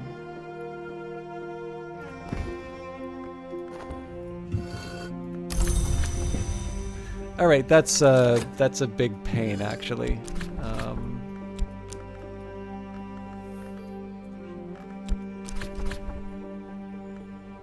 Yeah, so it was, I just wasn't paying attention. It's not Horns and Ivories that I want, it's Hill and Hollow. So if I had my health, I would be able to get that back. Okay, I mean it's a bit of a waste in terms of resources, but it's not the sort of thing that I'm gonna kind of boot the side of the desk and declare this game as nonsense. We have helped Dr. Southey. We can continue to have chats with Reverend Timothy. And the dream of a star is not apparent to the human eye, but its presence, once felt, could not be mistaken for anything else. No star is permitted upon earth, but we may cozen them to dream of us, and the dream of a star may take a kind of form, which we call Didymos. Thomas DeWolf. So yeah, there's a little bit of repair that I need to do just in terms of some of the memories, but again, I've got nothing but time while we wait for the next season. And like I said, I don't want to I don't want to be idle during the time, but there are more or less productive things that I can do, and I think trying to get to the bottom of a few of these mysteries or recipes would be a good way of going about it. Okay, so let's see if I can make something happen. Again, I'm not expecting miracles here, but we do already have a high level of weaving and not working. So it's hard for me to say that this is an example where I would really expect a breakthrough so far as the heart is concerned, for the simple reason that there's nothing to suggest here that the requirement for keeper level recipes are low level. So like I've never had a case where like Tanglebrag, Parabate, Regensburg Bomb, like these are all things that I've never seen used in a keeper level recipe. But the thing is that if I want to get the results that if I want to keep having these things be mysteries, I should keep doing exactly what I have already done, right? The only way that I'm going to find what the next entries are is by trying new things. So in this case, Regensburg didn't work out. In fact, we can also switch in the Cheerful Ditty. And again, this sort of tells me, okay, everything I've currently recorded for Heart doesn't work, which of course suggests that maybe this is a story to be told in terms of Moth.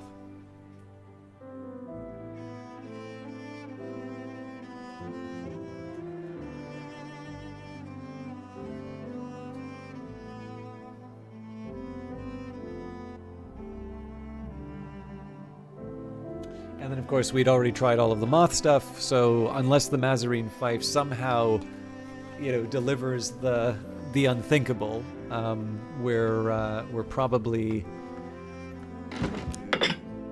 at square one as far as weaving and not working goes. Let's review what's happened with the affair of the Friar's Tapestry, although maybe we can make some interesting things happen with Moon. The Forbidden Epic, the attention of the hours is drawn to the bloodiest wars. Afterwards, the histories are braided like hair. Okay, Edicts Marshal. I don't think I'm going to be able to pull off a Wormwood Dream, but let's see what's possible. So the big problem I see here is I do have memories that I'm willing to throw away, but I need 5 more. I need 5 more Moon that I'm not willing to give up. I'd be willing to give up something like a... Well, okay, actually, Conversations with Reverend Timothy might provide this, so let's not rule this out as a possibility yet. I am, however, going to start working the Sweet Bones a bit more. But yeah, let's review what's happened with the affair of the Friar's Tapestry. So Stanislav, Father Schaller, came to Hush House to investigate the possibility that the rite was a Historium trap, and mentioned, perhaps only in passing, that he had managed Teresa Galmier's reincorporation. MCO Connie Lee researched countermeasures at Hush House, hoping to limit any damage caused by the rite. Dr. Aaron Peel went off to watch the rite at Gladwin Lake, intoning sinister names Robigo, the Generous with Hosts, and the Crown Growth, or Tuccio. And Yvette, Dr. Southey's patient, believed he would be reborn at Gladwin Lake beneath the moon, and she decided, after visiting Hush House, that it would be futile to try and prevent him from going. Always the tide. As I used to say in my youth, the day is done and so am I, but I have earned my pay. I am definitely feeling that right now.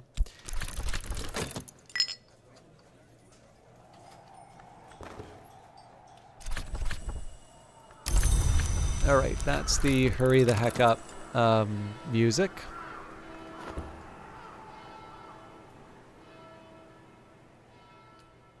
So we'll preserve the old moment into tomorrow because I do want to turn that into an earthquake name. We'll do the same thing that we did last time. We'll turn the old moment into an earthquake name, and then we'll preserve the old moment. But I have also kind of used the old moment for the things that I wanted before. But tomorrow, in terms of the game, that's when we get back on track in terms of working with skills. So right now it'd be sand stories, purifications and exaltations, glass blowing and vessel crafting. I don't need to listen to everything Reverend Timothy says. He doesn't even really expect me to, but I'm often glad when I do. Actually, there's one more thing I can do.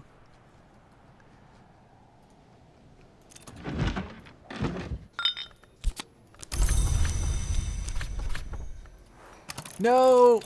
I'm not gonna have my big winter by the big whist by the end of the time. Okay, so if I go to the dispensary, so I should probably sleep on the old moment before I lose it. It just occurred to me I can probably simplify my list by doing something a little cheesy, but oh no, I can't because my tryst is currently occupied, so I'd have to do that on another day anyway.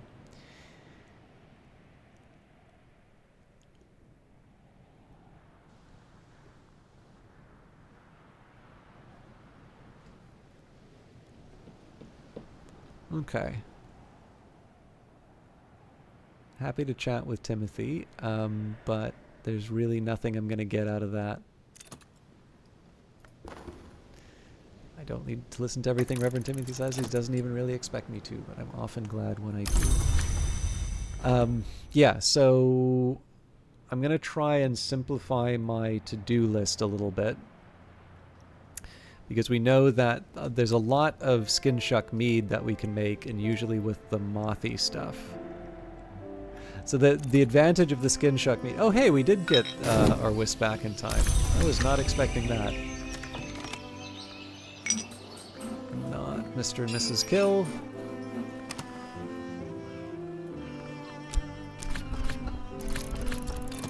Reverend Timothy always jumps at the offer of my company. And we have a gale. Okay. I've carried the memory like a flambeau through the mazes of night. Okay, so what I'm thinking here is the nice thing about the cuckoo honey is that unlike the other cases, so a lot of times what I've been doing is I have been discovering existing recipe.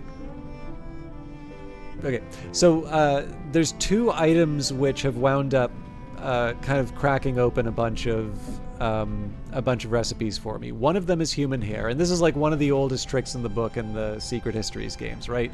It is remains, but it is also fabric. And in fact, so far as I can tell, it is the only fabric that, you know, can... Like, so most of the fabric is just fabric and can only be used at the loom, so the human hair actually winds up being very special because of its status as remains. So the cuckoo honey is even better because there was nothing that I had used that would produce that. So essentially what I can do now is I can audit my moth list. I mean, there's a few things that I can do. I think Old Moment is my most powerful moth. Wind and Waiting is 3. Fair enough. And I mean, I guess I could add a moth orchid if I really felt the need. We might as well, but essentially here, anytime I have... Will Aglephotos do? No, it will not.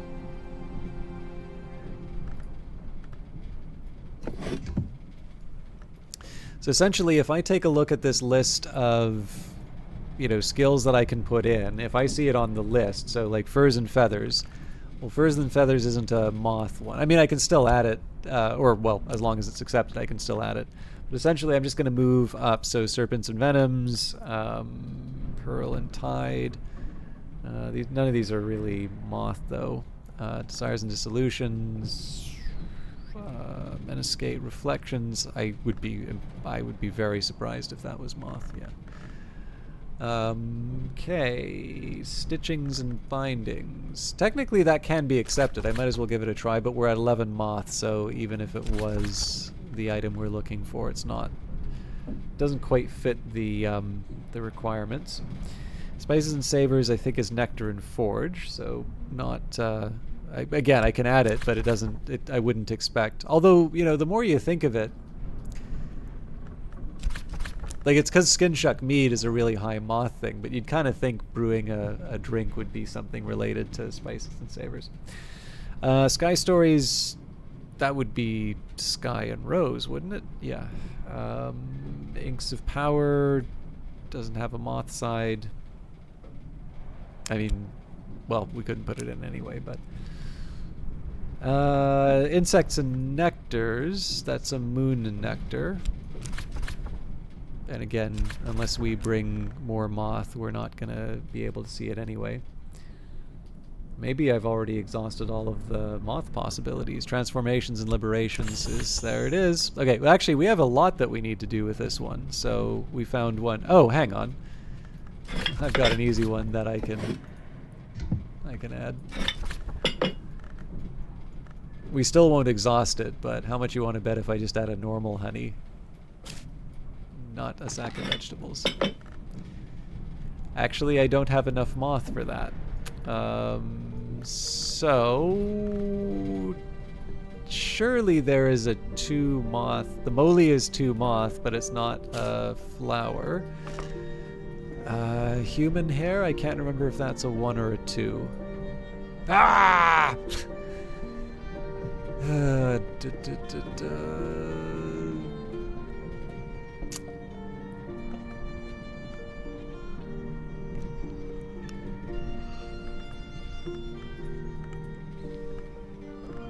I am so disappointed.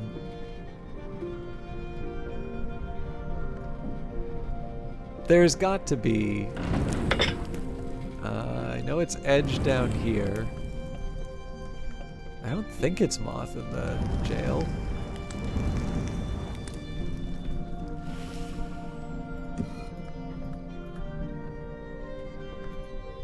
So that doesn't take a liquid. That doesn't take moth. The malachite surely has to take honey.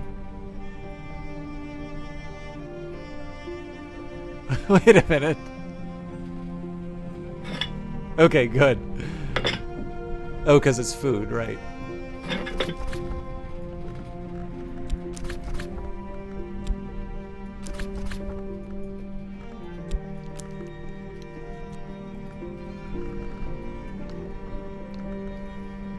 Okay, so now we can add the moly. What? Bizarre. Okay, so transformations and liberations does not... it does make skin shuck mead, but it only makes skin shuck mead from cuckoo honey.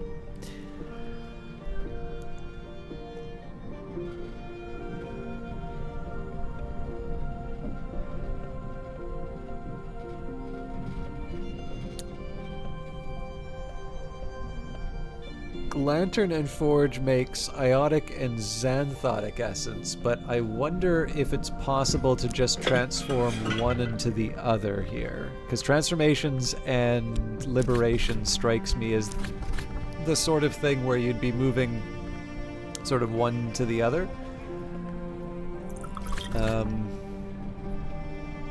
Now my most powerful forge would probably be coming from the Earthquake name, so...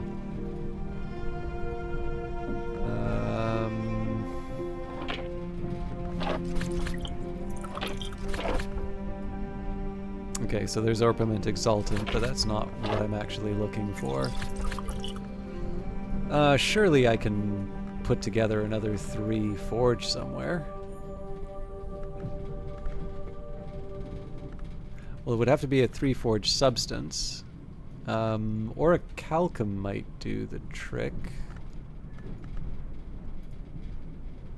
That's copper, that's close, but we'd still be 1 short. I would need the memory. Okay. Not exactly what I was looking for, but we're getting somewhere on this. Okay, so xanthotic can be changed into iotic. Iotic turns into orpiment exultant. So do I then conclude that if I try something fancy with Faust...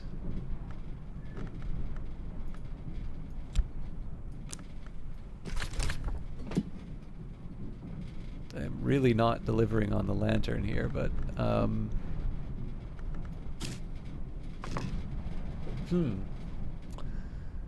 Okay.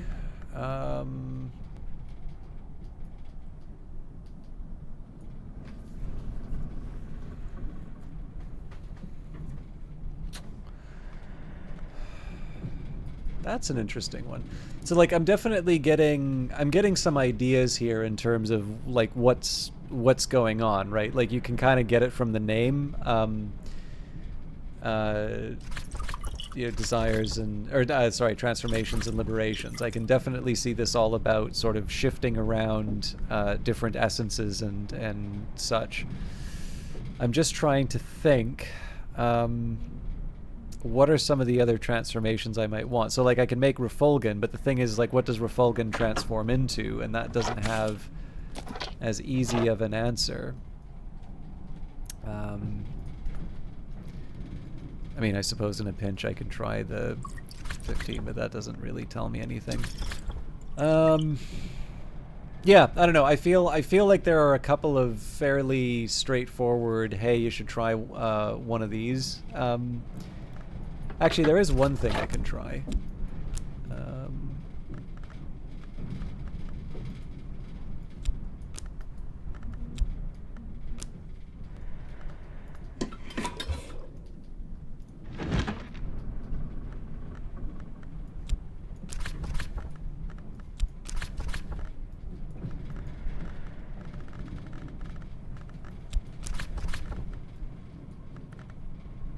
You know, looking at this, I noticed that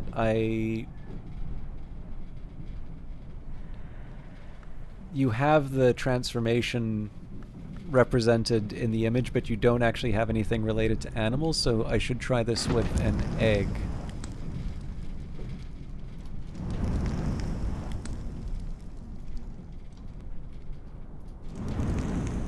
Oh, that's interesting. So normally I can put an egg in the ranges, but it doesn't seem like there's any... that is really interesting. So Forge and Moth are less different than we think. Every change is in some way a release.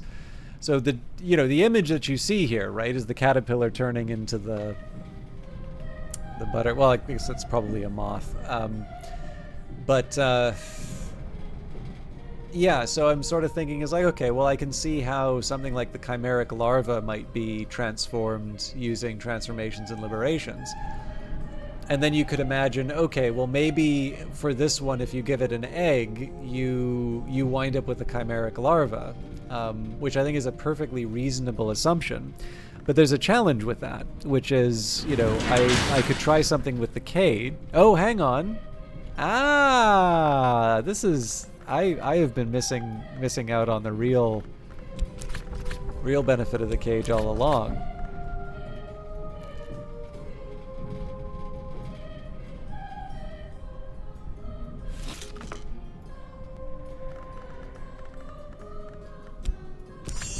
There we go.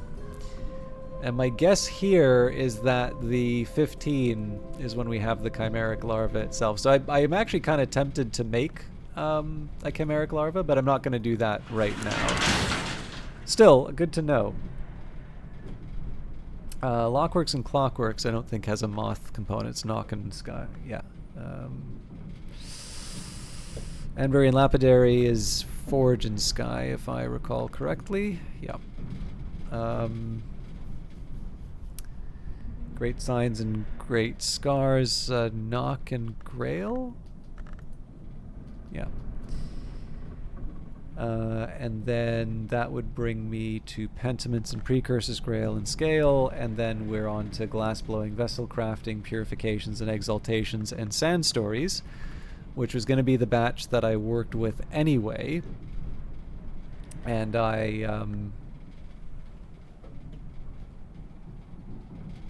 yeah. Okay, so that was cool that we found the cuckoo honey, but we actually kind of exhausted that particular trick by the time I said that I was going to check out all of the skills. So the way I sort of see it here, if I follow... Now, 3 was just an arbitrary choice, but that is kind of working out for me. So, you know, for each day we do Sand Stories, Purifications, and Exaltations, Glassblowing, and Vessel Crafting. Then the day following that, Pentiments and Precursors, Great Signs and Great Scars. Then Lockworks and Clockworks, Transformations and Liberations, and Insects and Nectars. I'm wondering if... Hang on. No, Insects and Nectars is Moon, not Moth.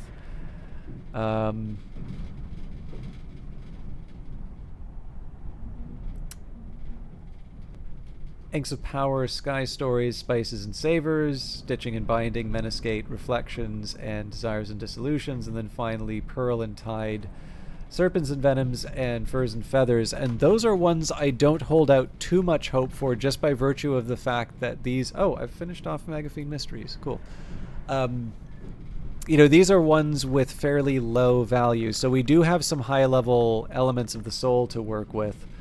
But the fact of the matter is that I kind of have all my work ahead of me in terms of like finding the right set of combinations. It's great when we try to do something with Tridesma Hera, because it's, you know, it's just, you know, throw it in, and you're like, if it's Moon, you just put any element of the soul and you know you've already got the scholar level recipes. Whereas for the keeper level recipes, maybe the item you're looking for, you've got it, but you don't have enough of the surrounding stuff to be able to get the level up. So those skills are always the ones that I feel the most you know, constrained on.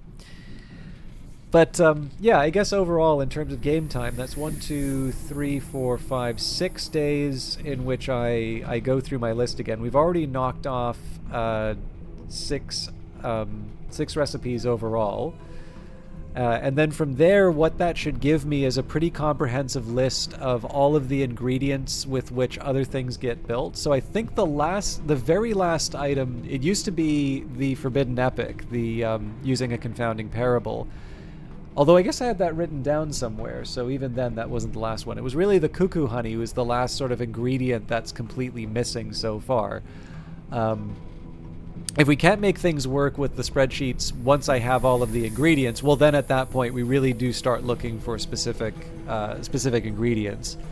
And that should be like not as difficult to figure out, so I haven't really been able to do anything with marks. I suspect that there may be a couple of... Like, I'd probably be looking at the level 10 ingredients that I've made.